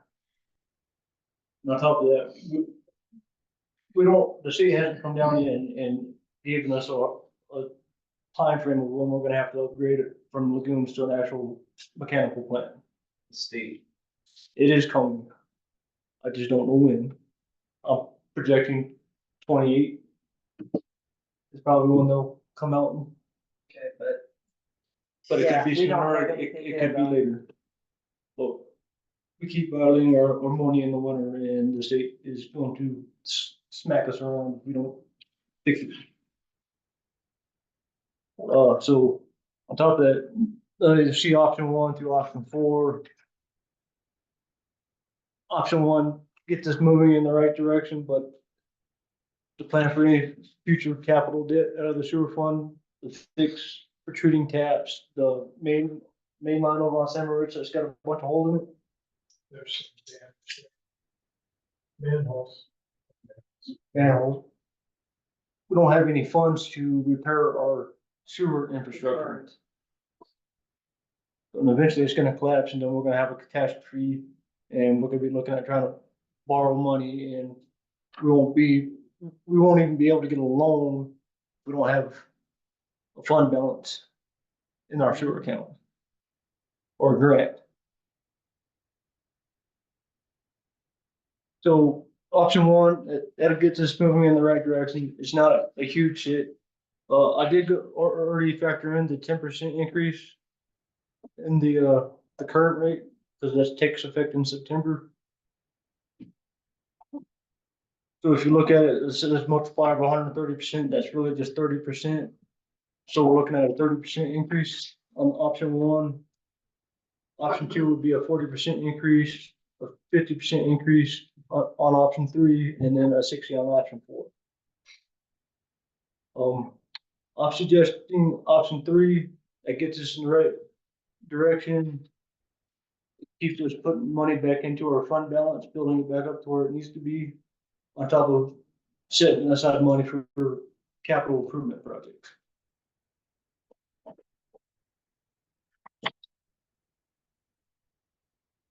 It does increase it from what the new rate's gonna be in September is 50.92, decreases it to 76.38. And that's everybody paying the same. 76.38, did you say? Yeah. And you would suggest it starts in September? It's up to the board. I'm not planning on this big increase. This year I was figuring it into the 2025 budget, so Okay. January 1. Okay, that's what I was just If you guys wanted to implement it sooner, Yeah, we talked about getting it in sooner. You and I. it would definitely help the ending fund balance this year if we started it sooner. But if we were to wait till January 1, it would give people time to prepare and kind of factor it in. Yeah, it's kind of that catch-22 where you're giving them we're having a raise in September and then again in January. No. That's not really that long either. It's a hard pill to swallow when you do Yeah, that. it's hard. pill to Keep in swallow. mind, you will have to have a public hearing on increasing this rate, as you did with the other one. You'll have to go be posted as a public hearing and then yada, yada, yada, before we can actually adopt this. Which according to the SDA manual, we would need to have a live hearing. Yes. And so we could potentially ask the fire department, could we use their building for that Well, meeting? they could still participate on Zoom. This is considered a live meeting. Yeah, I think Well, that's we what we could, did. we could before, have it right? in the administration building with the fire department or whatnot.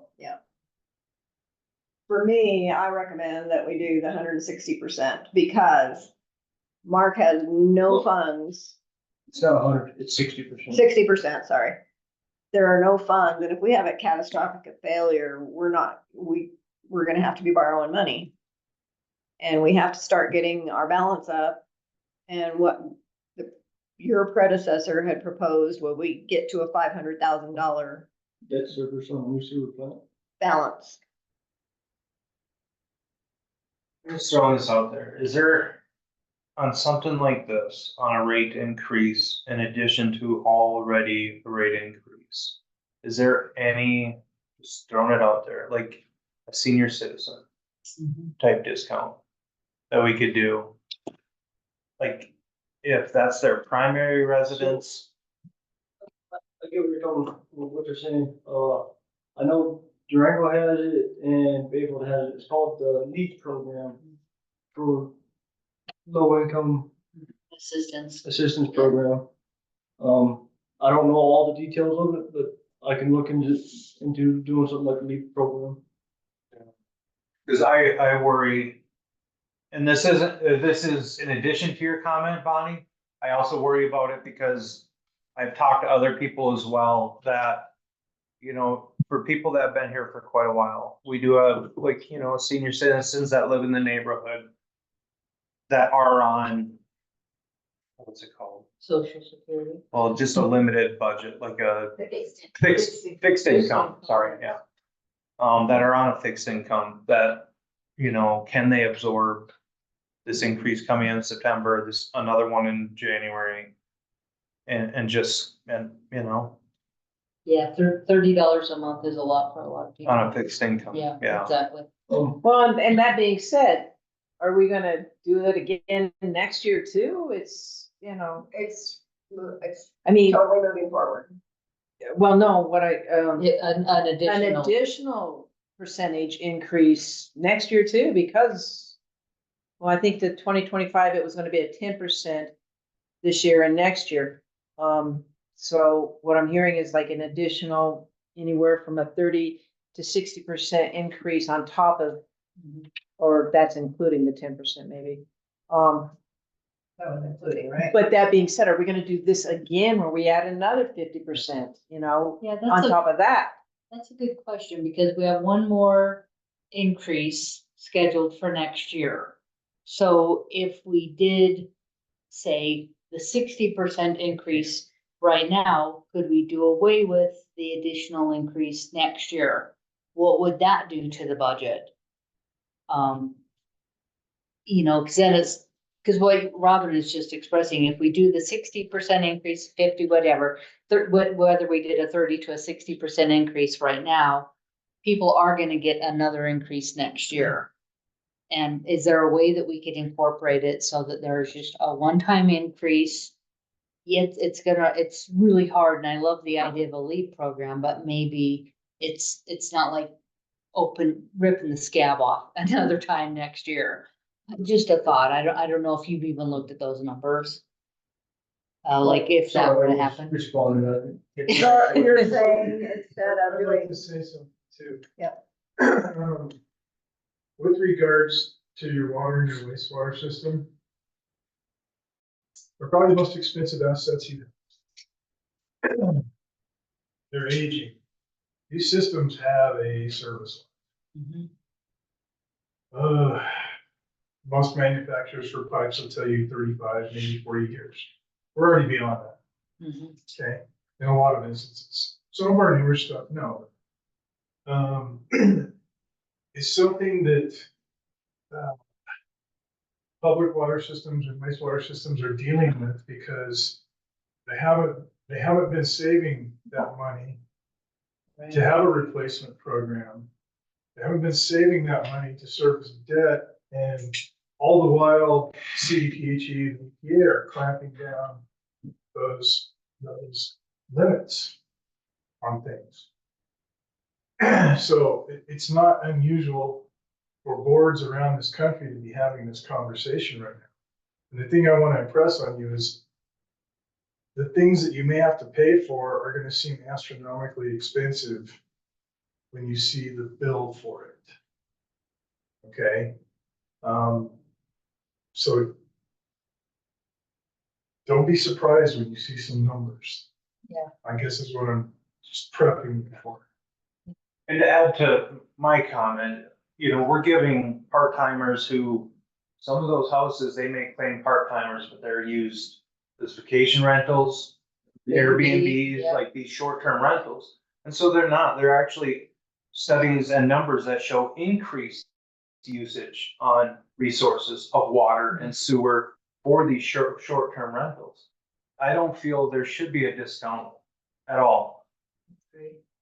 But with seniors on a limited budget, maybe if we increase the part-time to full-time, just one flat rate, but have one little category for those people that are on a fixed budget that can apply, like. Yeah, you can just see it from their taxes, right? Yeah. well, we kind of went through this before when Daryl was wanting to help residents. We can't ask for any finances or anything like that. It would have to be a program that's managed by La Plaza Like County. Yeah. They would probably have to apply. We would be out of it. It would have to be something that is the program that is managing that, not us. And another thing that Bayfield does is if they qualify for leave, they're still struggling to make ends meet.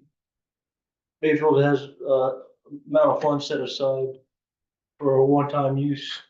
It will help you discount your bill even more by $40-50 to help get you acquainted. I mean, there's different ways to go about this, but I don't even think Yeah. we'd have to do that because Pine River Shares does exactly that. They help residents out and they're getting all kinds of funds. They're doing really well with that, so I think we could refer them to Pine River Shares. Yeah, and that, maybe that, like, that knowledge too, like getting that out. There's a lot of people that, you know, first off, they don't know, and first off, they're just way too proud to do it, right? But I mean, it certainly give people the option and the information to be helpful. Right. I'm also wondering, like, everything we're talking about here is on the user, but we're also talking about infrastructure that is aging. And I'm wondering if we should be looking at ownership in here, who are the ones that, you know, they benefit by having a good functioning sewer and water system. And when they sell, they can sell, yes, this is we are up to date, we have all of this stuff. Because ultimately, I don't know if we can do a mill levy to like help us build up a fund for that. It is the owners paying for it, not just always the users, because they're kind of two different We parts. can't do a mill levy for, an enterprise fund. We're only, by statute, we're only allowed to take 10% of Tabor Right. and transfer it over, so even doing a mill of it, it's not really gonna help his fund, because if he's only generating this amount, say, 400,000, we're only allowed to take 40,000 of that. And the increase in rates, I mentioned to Corey, was, my opinion, we need to go with a higher to try and get it to where we need to be. And we only have a couple of years. We don't have 10 years to build this up. We've got 3. 2028 is 3 years. If we can get that far. It's a huge deal, isn't it? It is. What we're facing. It is, and Edgemont, Sewers. how much was Edgemont? $15 million? Well, it depends on what plant you bought. They bought It some was nine. Taj Mahal. And that was cheap, right? Yeah, by the time they went through engineering, and the state came back, it had gone from about 6 to about 8.5. It's probably double that now. I believe ours would be twice that at today's prices. And that's what I was telling Corey, this year, this is what we can do, but to put it in perspective for everybody, the following year, you know, depending on what we have to do, we may have to increase it a little bit, you know. We don't want it to increase, it affects all of us, but it has to. Right. So it doesn't, correct me if I'm wrong, it doesn't affect everybody. No. It No. doesn't affect me, It's only gonna affect and that's people that why are I paying feel for like, sewer. yeah. Just those that I kinda have need to sit sewer, this one out, 'cause it only doesn't- those that have sewer. I'd be voting for something that doesn't affect me. But you're a board member and you represent all of them, so you have to vote. So water's gonna stay with the 10% increase for 2024 and 2025 is when that sunsets. Then there's no more rate increases on the water. The same with the sewer goes. This is just proposing an additional amount to get the fund where it needs to be. So it's not running into a deficit. Year over year. So if we have a fund of $500,000 and we have to redo the entire system at, say, 16, 15 to 20,000, $1 million, is that what you're saying? It's literally. If we get preliminary effluent limits, let's say we got them tomorrow. The state's gonna say, okay, in this many years, you have to have your engineering done, so let's say 1.5 years. In year number 3, you need to be, this plant needs to be functioning. Here's your compliance schedule, make it happen. That's So what then- I'll say to you. We're gonna have to have a loan for all of that stuff, and how do we pay for that then? Higher Debt fees, service. you know? What Guy had mentioned before is if we don't have a certain amount of a balance in there, we're never gonna get a loan. Right, I So, understood that too. I mean, I'm yeah. just thinking like, this is gonna be permanent to pay off that kind of a loan. Yeah. I just wanted to be really clear on that. It's like Michael, I mean, do people like Michael, do they have any responsibility towards it? I mean, Those that are on septic, they're not they're they're in the not in, neighborhood though, I mean. they're in the hood, but they're paying for water too, like the rest of us. Well, and that's the other thing behind this too. We can't expand our infrastructure like we're supposed to be according to our service agreement because we don't have the funds to run new sewer mains, new water mains. So how do we We get have a more good- people on lift stations? We have to increase the fee and start Yeah. putting money aside for capital improvement projects. So we can start expanding our infrastructure like we're supposed to. And Like this stuff, like Stephanie said, did the people building, like the guy on Lakeview, I mean, can he be? I mean, that's value to his home. Shouldn't he bear a little bit of that burden for running the line? I don't disagree with you. I'm also wondering, like, just to think outside of the box, like, our sewer plant is cleaning a lot of water that somebody just washed their dishes in. It's not black water, it's gray water kind of stuff. Is there any way to do some sort of separation so that, like, we can't have a gray water tank at our house to water our lawns with? I mean, Not unless the homeowner wants to do it at their point of entry, but there's no way for us to Yeah. separate that once it hits. yeah, if we were a new subdivision, that would be a great requirement, because we could reuse the water and not have to be cleaning Now, the state, clean water essentially. the state does have very particular Requirements, requirements when it comes to gray water yeah, and collecting rainwater and all yeah. kinds of good jazz. So you may not want to go down that rabbit hole. Oh, just I'm thinking outside the box, what can I say? I think an important piece of this puzzle to keep in mind is we did have the rate study done a few years ago before we decided that over the next 5 years, we would increase by 10%.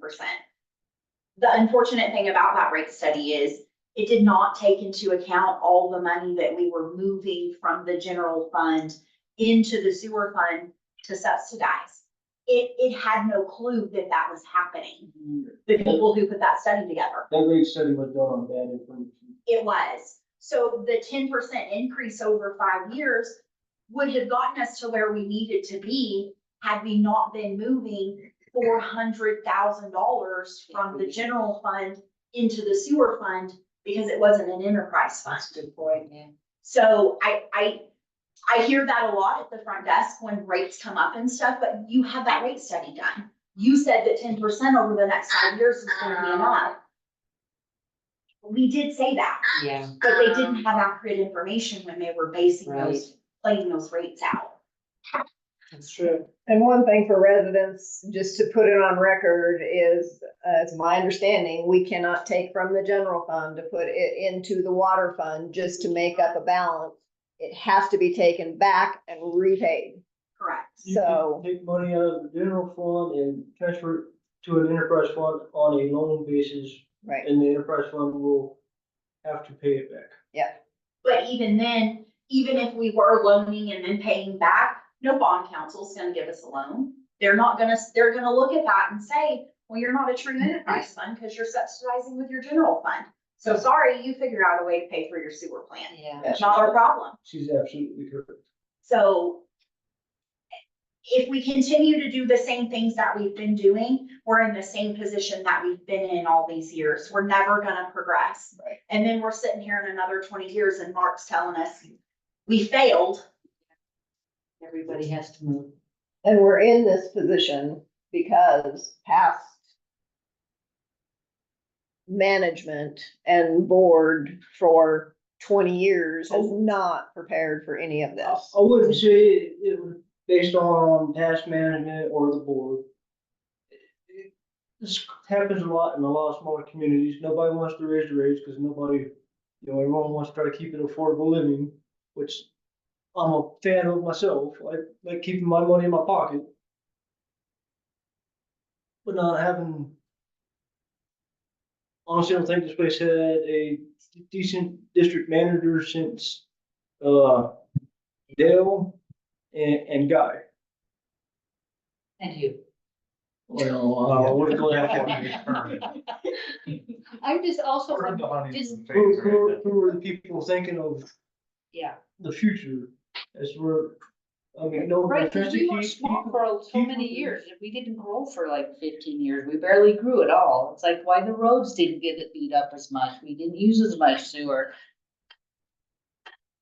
I was gonna say, this is a national problem. It is. Nobody wants to fix infrastructure, nobody wants to have tax increases, everybody wants to have all the amenities. You can't do both. Yeah. It's time to pay the piper. Speaking of back to the people on fixed incomes, Michael. Yeah. Is it possible for us to do something like what LPEA does, where they have the roundup? Like you round up your bill to the next. I mean, or is that gonna be an accounting nightmare for you? I don't know if it would necessarily be an accounting nightmare. I just don't know if statute allows us Okay. to do something like that, since we're a Title 32. I wouldn't be able to answer that without some research, I guess is what I'm saying. I don't think you can do that. I know you can prepay ahead on your bill, but I don't know Okay, if we can do it. just another sidebar thought, so. That's good. No, that's a good idea, and it, like I said, my gut is no, but I can do some research and see. Okay. Well, maybe we could start a private entity with some certain landowners and just put it out there as a friendly neighbor thing. I don't know. Yeah. So for No, this, I'm not gonna start that. for this kind of an increase, we have to have a public hearing. We have to have a certain amount of days. Anytime you adjust the rates outside of what's already been approved, or gone through the process, you have to have a public hearing. It don't matter if it was a 5% increase, it still would have to go through the process. Right. What I'm trying to get at is from tonight, we need to have a plan of what we're going to do moving forward. Because otherwise it's gonna be the same thing. We're gonna leave it and next month we're gonna talk about it. So I thought you had mentioned we had to open it up and then we had to have the public hearing after 30 days after we've talked about it No, the public hearing has to be published for 30 days. for 30 days. Right, 30 days. I believe so. I believe it's 30 days. The notice of the public hearing has to be 30 days, and then day 31, we can have it, or anytime after the 30 days. And so it sounds like we probably need to move forward with the increase for the sewer rate. Public hearing wise. The other parts, those that have the septics and stuff like that, probably it doesn't have much impact on them, but for those that do have sewer, it does have a definite impact. It sounds like we probably need to start moving forward with the public hearing. The process of moving forward with that. I will look at my calendar tomorrow and come up with a date. Because it's not gonna fall on a board meeting, Okay. No. so we'll have to. Yes. Yes. Is the rate you're proposing, just because you hit a couple options there, are you talking about option 3? Is that the one that you're putting in for this? One is set option 4, one is set option 3. What is the proposal that you're going to move forward with the community? As a treasurer, looking at our Well, I heard budget. you say you proposed something. I didn't hear a second. I did. Well, we're not, We haven't got we're there. not, Okay. I don't think we're doing motions tonight on this. No. We're just No. discussing it, and then the public meeting is the one that we would be talking about. In the public For meeting, which option? For all of them? You're just gonna bring it out to us? To explain what what it's Okay, about, okay. why. Just kind of like what I we've done wasn't getting tonight, that but from what. in the public meeting, I will have this whole thing actually up on the Excel spreadsheet. Where everyone can see it on the computer. I didn't plan ahead and put it on my laptop. And no, I was digging through it, I didn't have it on mine. And Corey, one thing I might ask to add to this, if we're gonna be showing it to the public, is the current rate, which is as effective this month. The Current new, rate's on there. yeah, but then the new rate would be, say, put a date on there as of January 1st or whatever, and then put what it would be in 2025, because it's Well, gonna have do that you want us to additional. take effect in January, or would you like to take effect sooner? That's what needs. to be- I don't see how we could actually have it be much sooner, because if we have to open it, 30 days hearing. notice plus, and This then, is August. I mean, we're gonna be, October. September, October anyway. I would just put it to the first of the year. Yeah, That's we pretty my much have to. thoughts only. With the time frame, we don't have enough time to do September right now.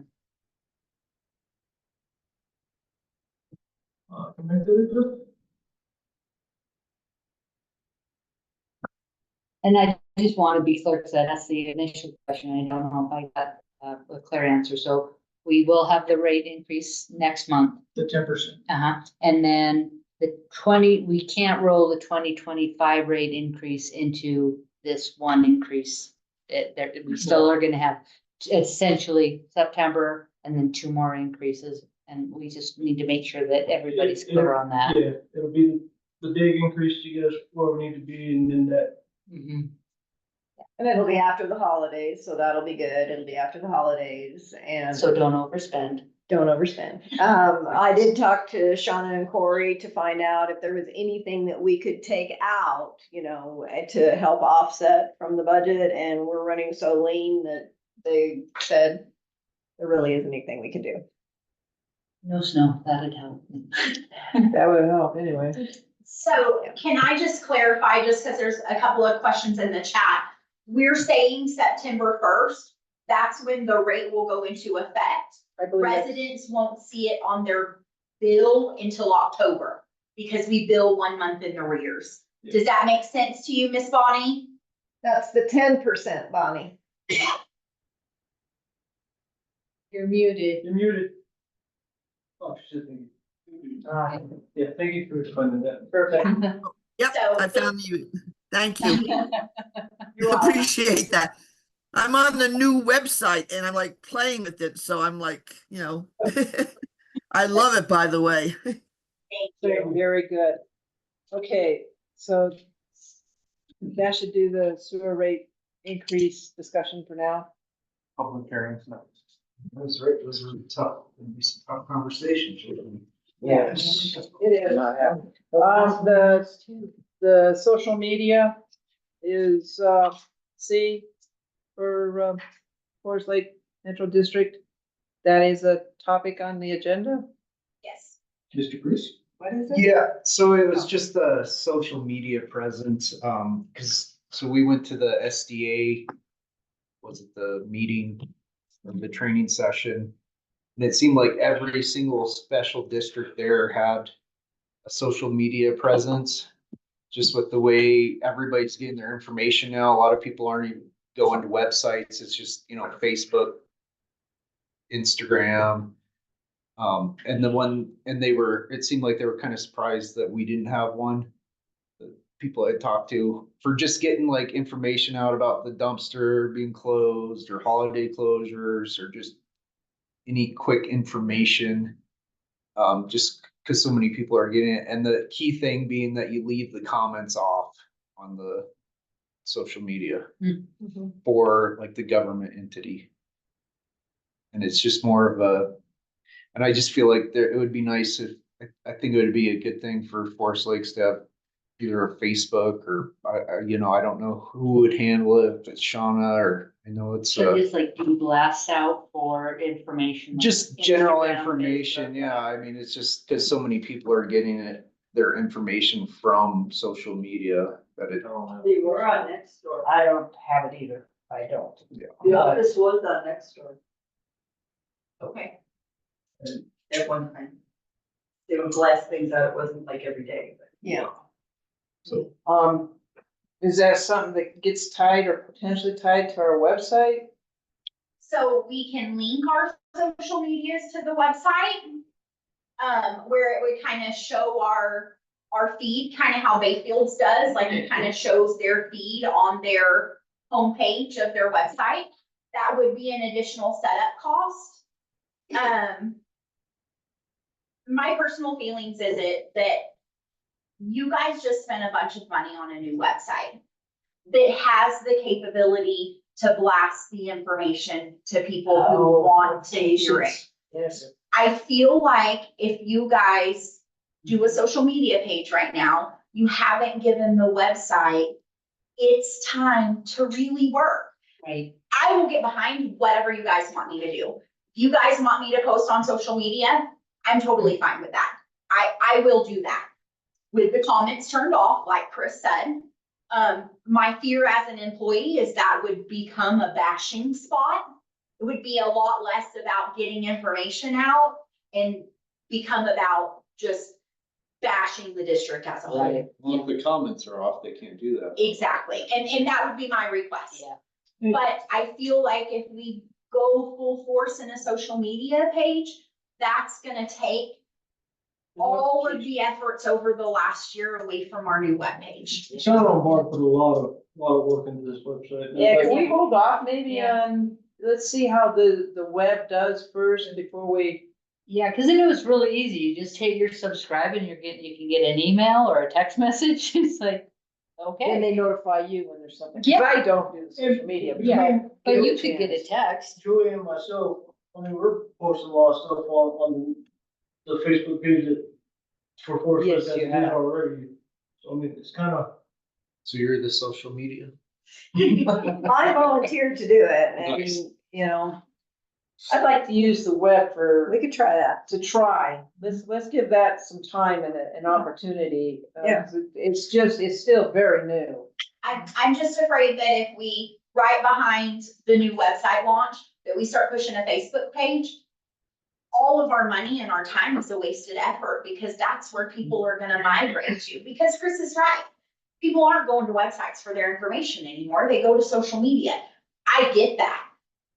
But this website, it makes it so, you get a notification on your phone. If you take the 5 minutes to sign up for those because you really want to hear from the district, you get it straight to your phone. I signed up just to see what the sign up process was and how fast a message comes. I didn't even have my hand away from the mouse before it was ringing my phone that Forest Lakes had put out a blast about the meet and greet. So there's no lag, there's no, it really is, it will work if we put the effort into it. And we honestly don't have time to manage social media posts here during working hours. Yeah. Like I said, it was more just for general information for people. I don't use social media either, but for people that do, who don't use websites. Well, I like the idea of the notification if there's something that's pertinent to us as residents or whatever. I think that's a great idea. That's my feeling on it. But, so I'm not ready to go with the social media myself, but how do the rest of you feel? I think we should let the webpage, give it a fair chance to see what's happening. I mean, you put it on our last, bill. I don't know if we've posted anything up by the mailboxes or not. I haven't actually looked, but you know, I just think it would be really helpful, because it was really easy to sign up, and my experience was what yours was, so I'm all for waiting. I'm fine with that. I didn't realize it sent out notifications. I haven't even looked at it yet. So along the top, like I was saying, every page of the website, that green ribbon stays there. So, and you as board members, I feel like y'all get bombarded with, can we have a social media page, those sorts of things. If we just do our due diligence and pointing them towards the website, I think it will serve the purpose we meant. I will say more and more people are going to the website. And people are actually saying, when somebody makes a comment, well, it's posted on the minutes here, and or it's over there, and here's the link to the page. So people are, not just the new website, but the old one too, so. I think the pertinent or key information that needs to get out is put out on social media by certain people. So like to have right now, especially with 2 people in the office, a new district manager, who's gonna sit on that? People are gonna message, you know, do the private message and then think that's how business gets conducted. Like everything should be pointing back to the website. Should. And I think with these big changes, like you're seeing a good response, whether it's Corey's announcement, like, you know, you can pull up how many comments he got on that. My link to the website and the bill pay and the notification, how many responses we got to that. You know, I think there's some people that don't know we're the board members, but the messages are getting out there. So when there is a big issue, I think it's being covered for now. And the new website has, you know, definitely, we put some money into that, so. and others have put time into that. So we should Yes, lean on it for a while. good job on that too. Okay, so let's hold off on doing any social media at this time, and let's see if we can make our web work first. I think that's a great idea. You get a lot of calls on it. Well, that's part of it then. Board goals for, what time is it now? It's the board manual. It's 8:05. 5 after 8. Um, The rest of this is still pretty good. Yeah. This is just a simple, discussion of what I need from the board. okay, so we've got D there under discussion items. I'm just looking at the rest of this. Board goals for FY 2025. So we're pretty much wrapped up with the budget minus capital projects. And what we need from the board is kind of your goals for 2025. What you want us to focus on, whether it's, expanding water and sewer line, figuring out how to make that work. If we can, fixing the rec center, swimming in the pond, a dock.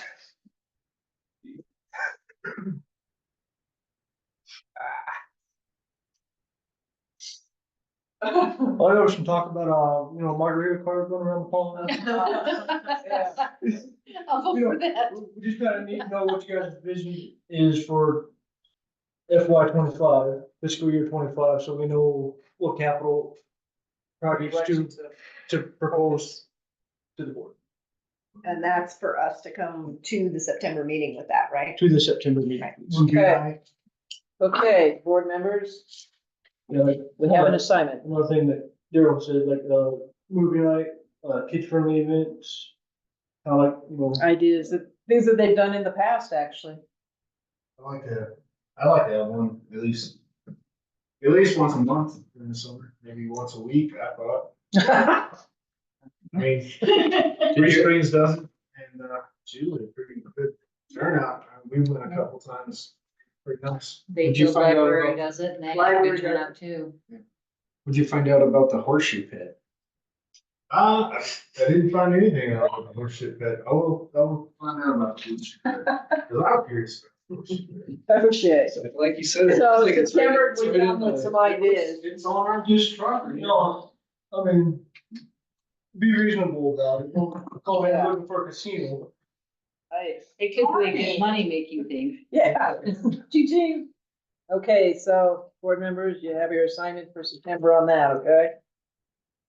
So we have some action items. A is voting a new vice president and committee seats. Just FYI, whenever there's a general election, then we have an election, that is to also be done at that time. But we did appoint Stephanie to the board. Chris has been appointed. And we have an election coming up in May, I believe. You guys, we have 2 members that will be staying on the board at this time. You don't. Anyway, so we don't, Corey was the vice president. Do we need to go ahead and assign a vice president? At this time, we're not gonna do any signature cards or anything. I think we can hold off on that until the general election, when we do the full-fledged election again, then we can. And really, the importance of having, the vice president, is when you're gone, the vice president come in and sign contracts and whatnot, like I had you authorize. Yes, I authorize, well, because she's also an officer, I felt like you were the better person to come in and sign because we didn't have a VP. Yeah. But yeah, you were elected by the residents, so technically you should probably be the VP. You Yeah. were appointed, and Chris, you were appointed. Kind of not gonna nominate Michael. Yeah, I'll second that nomination. Okay, so we have a Michael, be vice nomination for president. Michael to be VP. Okay, we've got a motion for Michael. I make a motion to nominate. Like Chris Webb, make a motion and nominate Michael Cornelia, vice president. I second the second motion, that. Julie Saul. Okay, all in favor? Aye. A lot of responsibility. Thanks, buddy. Next is president. Huh? Next is president. Oh. President. Okay, so that's the board manual update. We've got, So, sorry, is Stephanie just gonna take Corey's place on the personnel committee? Why are you looking at me? That's the only committee that's currently with just One. one that Actually. he sat on. I can do that. okay, yes. So all committees now have at least 2 people. Okay. Okay, that sounds good. That takes us to, the board manual update. And Julie, you put some stuff together on that. Stephanie, you were taking a look at it and had some comments. This may be something that we don't finalize tonight until we look at the suggested comments, and then we can probably adapt. Well, I really think it needs to be, if we can, depending on what you got. I can just go through them. Let's go through real quick then. Yeah. I'm just gonna say the page number of the packet, okay? Okay. Page 24. Mhm. It's the third sentence down, says president, secretary, and treasury for the next. For the next. For So the that's I a think we need typo to error. delete, there's a typo in there. Okay. Also under rule, 111-4, secretary, it says secretary shall be a member of the board, but up above, we have noted that, the secretary.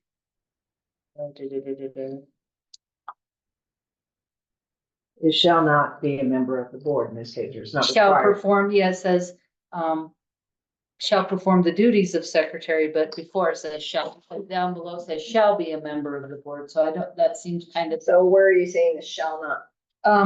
Under 4, it says shall be a member of the board. Up above in the italicized, it says the FLMD Director of Administration shall perform the duties of secretary to the board. But, Okay. but that position is not actually a board member. So I can just Yeah. put the same above. Yeah, Yes, yeah. yes. Rule on page 25, rule 3-6, the board may appoint a manager, but I'm thinking it should say shall appoint a manager, because we have to have a manager in this case. Shall is better than name. Yep. Page 26, 4-1D, responsibility.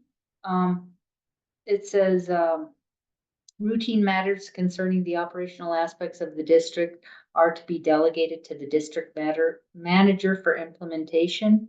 And should that be a may? I'm just a question there. Instead of are to be, should it be may be? I don't know if it's a mandatory to do that. Okay, He's their manager. okay, that's, So, yeah. They're my Yes. boss, I'm their boss. okay. Yes. I'm just asking Yeah, these questions. Yes, so that stays. Under safety, we have the last 2 words are appropriate assistance. I don't know, that's kind of vague. I don't know what appropriate assistant means. We might want to make that a little more concise. And I don't know how to do that. Is there, by calling the emergency, is there an emergency number? Yes. I think the way that's stated is fine. They, By seeking appropriate assistance. Yeah, So maybe it's the open emergency to number or- interpretation. I mean, what I think might be appropriate assistance, somebody else may not. Because, I I don't mean, know. That's you all. might be adding more into there than really needs to be, because the Mhm. sheriff's department, the police department, San Juan. Okay, I mean, I'm just asking the questions because I might be over processing. I'll give you that. We can appreciate that. Page 28, rule 413 minutes. then this is just me. It says, but shall not include the directors. I'm sorry, page 28, rule. Got it? Okay, yeah. So the second sentence of 13 under minutes says, but shall not include the directors voting. I'm just wondering if it should say shall not name instead of include. That's all I have there. Let's see. Get rid of the word but. And shall Well, it not. says, but shall not include. I would have it read, but shall not name the directors. Minutes shall include summary election.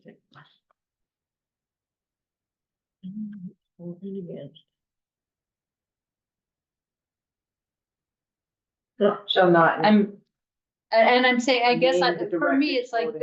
we're already included. And prior to that, with the number of votes for and against, but shall not name who voted. That mean essentially, we don't want to have our names in there. Right, That way, you don't get singled out. right. I see what you're saying. So name versus the word include.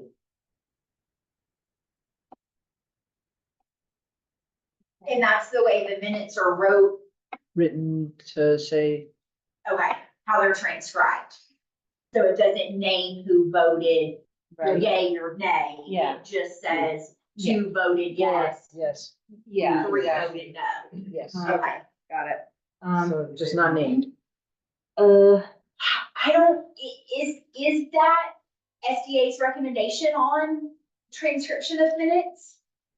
Cause I thought the whole record, the whole purpose of the minutes was, Be transparent. To identify who Yes. did vote yes. for and who did not. That's why That's how politics works. Yeah, I mean, so. I'm totally No, familiar with this I yet, I'm totally sorry. get it. Me as well. I don't know. Actually, Maybe I don't know we what just- the requirement is. So if we are, if that's the case, then we should just scratch that whole thing and not have it in there. So maybe Yeah. we need to look at that a little further. I think that you do Well, identify who this- voted yea or nay. This is the SDA manual. I think you do identify though who voted yea and nay, so that as a resident, you can say, well, I don't want them on the board, they don't represent mine. Well, she pulled it straight off the SDA Right, website. I and hear that. They went through their legal review, so. Yeah, but what do attorneys know? Come on. I'm teasing, I'm totally teasing. Let me look at their Okay, manual. all right. Let's verify that. All right. Oh, I'm getting close, almost done here. And I'm sorry, because I'm not totally familiar with the SDA manual. That's okay. No, I like this, you did the whole. Yes. Yeah.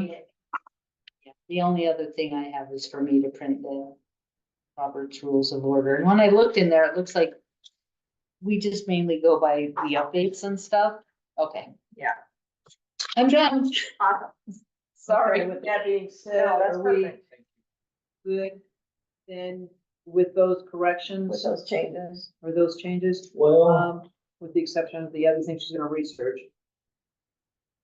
yeah, we gotta research that, cause we gotta take the whole sentence out. The motion I would suggest is Ending that. pending changes to the manual Mhm. upon finding of reaching out to the SDA or Yeah, on that Legal counsel. specific rule. on that specific rule. Okay. Yes. So that being said. Need to make a motion. It also can be tabled to the next one. I get it's important, No, I understand.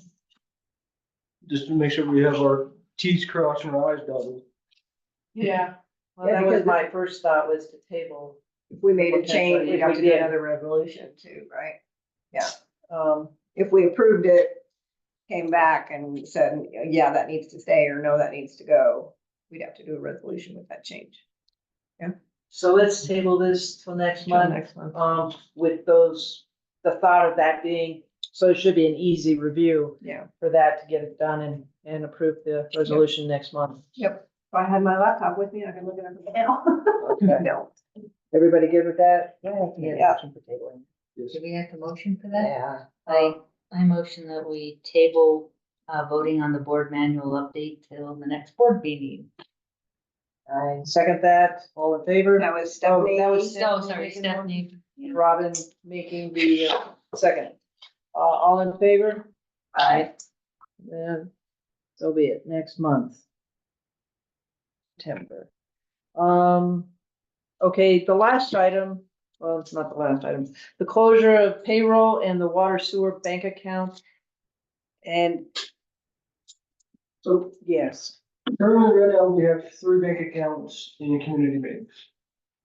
We wanna close 2 of them and merge them all into one account, just one operating fund, and we wanna maintain a fund of no more than 250,000 in there. Cause that's all that's insured at this bank. Anything in excess of that, we wanna make a once a month transfer into the Colorado Trust Fund and start earning interest on that money. yes, Love it.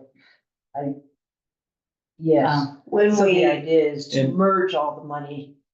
All the funds that go into Colorado Trust Fund are secured, they're backed. There's no cap. Okay, Yeah, perfect. as to where community banks Have and to. every other bank is, FDIC. you're only insured up to 250,000. Right, right, that's true. So- when you transfer that money in to Colorado Trust, does it have to go from one account into Colorado Trust, and then when you take it out, you have to put it back in that same account? Where does the interest I go? don't know the answer to that, but, I'm sorry, that- I didn't hear. So if you're taking money, if you're taking 100,000 out of the general fund to Mhm, put it in Colorado Trust, mhm. when you're ready to take it out again, it would have to go back into that same general fund, right? yeah, Yes. yeah, Okay. that's what we track in Casell. Yes. So just because it's all lumped in one bank account, it's still, that's why we have, our financial program that says we have, 200,000 here earmarked for this, we have this much in this account for water and sewer, we have this much for road, we have this much for rec, that's the whole point behind Casella and before Casella was QuickBooks. That tells you, we got $20 here, we got 2,000 here, we got 200,000 here. And an entry, Julie, is made to reflect the transfer from the general fund, which is where that excess money is housed. Yeah. Does that make sense? Mhm. The funds themselves is only on paper. Okay. The money is only in 2 accounts, community banks and Colorado Trust. Okay. So a journal entry is made to show the transfer of money going back and forth, but the fund balances don't change. Does that make sense? And then the Colorado Trust is that prime account that, Yeah, so we have, we'll call it a parent account with Colorado Trust, and then inside that parent account, we have separate sub-accounts. We have one in there for, what was it, capital, bond, well, I think there's one in there for bonds, and then Impact. impact, and, was there an operation one? It's not titled operation, it's titled, I don't remember what it's titled, but we have. but essentially operating. So all of those things you're tracking, say interest on those. Yes, everything in the Colorado Trust Fund is the current interest at it's 5.4% right now. That's where what's in community banks is minimal interest, so are you putting it in the plus account or the prime account? the plus account for right now. Until we sit down and, because you said you want to be a part of that decision. Yeah. Yeah, and figure out right. If we want to do the edge account is what it was called. Yeah, The so- only problem with the edge account is once we transfer money into that, we can't touch it. 6 months. 6 months? It's not a liquid account. Currently, our accounts with Colorado Trust, we can transfer back money back and forth as often as we want. We're not capped at, you have to let it gain interest for 6 months or 3 months or whatever. We can move money back and forth as we see fit as a district. And well, the one downside with the edge account is they invest. We could lose on it. Yes, it's not a guaranteed gain. Where we have now is a guaranteed gain. The interest does fluctuate, Well, it's not a guaranteed gain. right? We're not gonna lose any money on it. Correct. But when we talked with him, the plus account is a Colorado account that has commercial risks, he said. That's the 5.42%. 5.32% prime is a government securities with no credit risk. Currently, all of our accounts are plus. Like, I wasn't in that. Prime account. There's three. There was a prime account, a plus account, and an edge account. And the prime was the less risky, more stable account.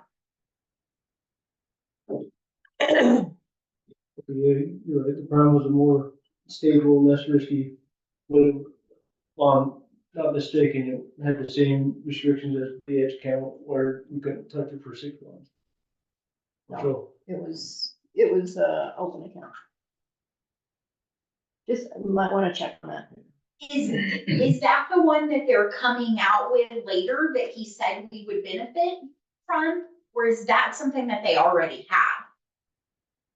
They don't have it yet. Yeah, no, that's the one. the we're talking one he about. was saying that Colorado Trust is coming out with later this year, and that's where he would recommend us kind of merging our funds to. It's not available. Yeah, it's not available. Well, once it Remember is that. available, we can take what's in Colorado Trust and move a portion into it. Because what he said was the plus account has 5 reviewers in Colorado and Denver that are constantly reviewing the account and adjusting it and whatever.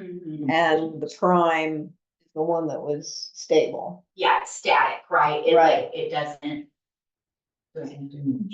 So But the goal is, as I understand, is the payroll and the water sewer, bank accounts would be consolidated into the one. Because currently right now, And I think we do want to do that. we have to transfer money out of the operations fund down into the payroll account to pay payroll versus just having it come out of the operations account. So if you guys remember, one of the auditor's suggestion was to cut down on journal entries. Every time that money is moved back and forth, it takes 2 people to transfer money in general. So I have to initiate the transfer, Corey has to approve the transfer, and then I have to make a journal entry inside of Cassell reflecting that. So if we merge to one account, we cut tons of monthly journal entries back and forth out. So, There are some of us, we're having to make 3 payroll journey. yeah, So it would cut out 1, there would be 2, you would do it, he would approve it. yes. It would cut out, the only transfer would be that end of the month, capping the operating account at the 250,000, moving excess to, the Colorado Trust account. Yeah. That would be the journal entry at the end of the month, and the transfer that happens between Corey and I. And originally we were talking about keeping it at $200,000. Well, we decided it's probably best to have a little buffer. Yeah, 250, that's what's protected, so, Mm-hmm. that's the limit for what's protected. That makes a lot of sense, actually. So I make a motion that we approve of resolution 2024-9 in granting the district manager the authority to consolidate the bank accounts. I'll second that. Mike? That was Robin that made the motion and Michael that seconded. All in favor? Aye. Everyone's in favor. So you guys could just check on the 2 accounts. It's a risky account, which is what I have written down, the plus was more risky. And maybe we should do the other. Yeah, as soon as it's available. Yeah, For no, this isn't available. The prime isn't available It's available now. now. Okay. Yeah, they had 3 tiers. Yeah, we'll look into it. Yeah. We're not gonna transfer any fund out of this account until the end of the month. Okay. But go ahead and get those closures Consolidated, just get them consolidated all together. Approval of disbursements, Julie? I make a motion to approve the check register disbursements from July first through July 31st in the amount of $100,919.69. Stephanie, I'll second that. All in favor? Aye. Aye. Everyone agrees.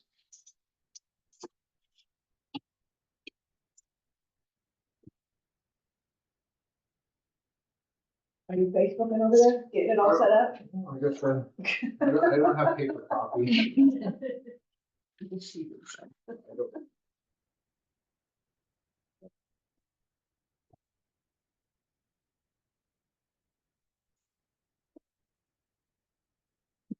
Oh, thank you. Okay, well, I think I'll call adjournment. It is now 8:29 PM. Thanks, everyone, for staying late.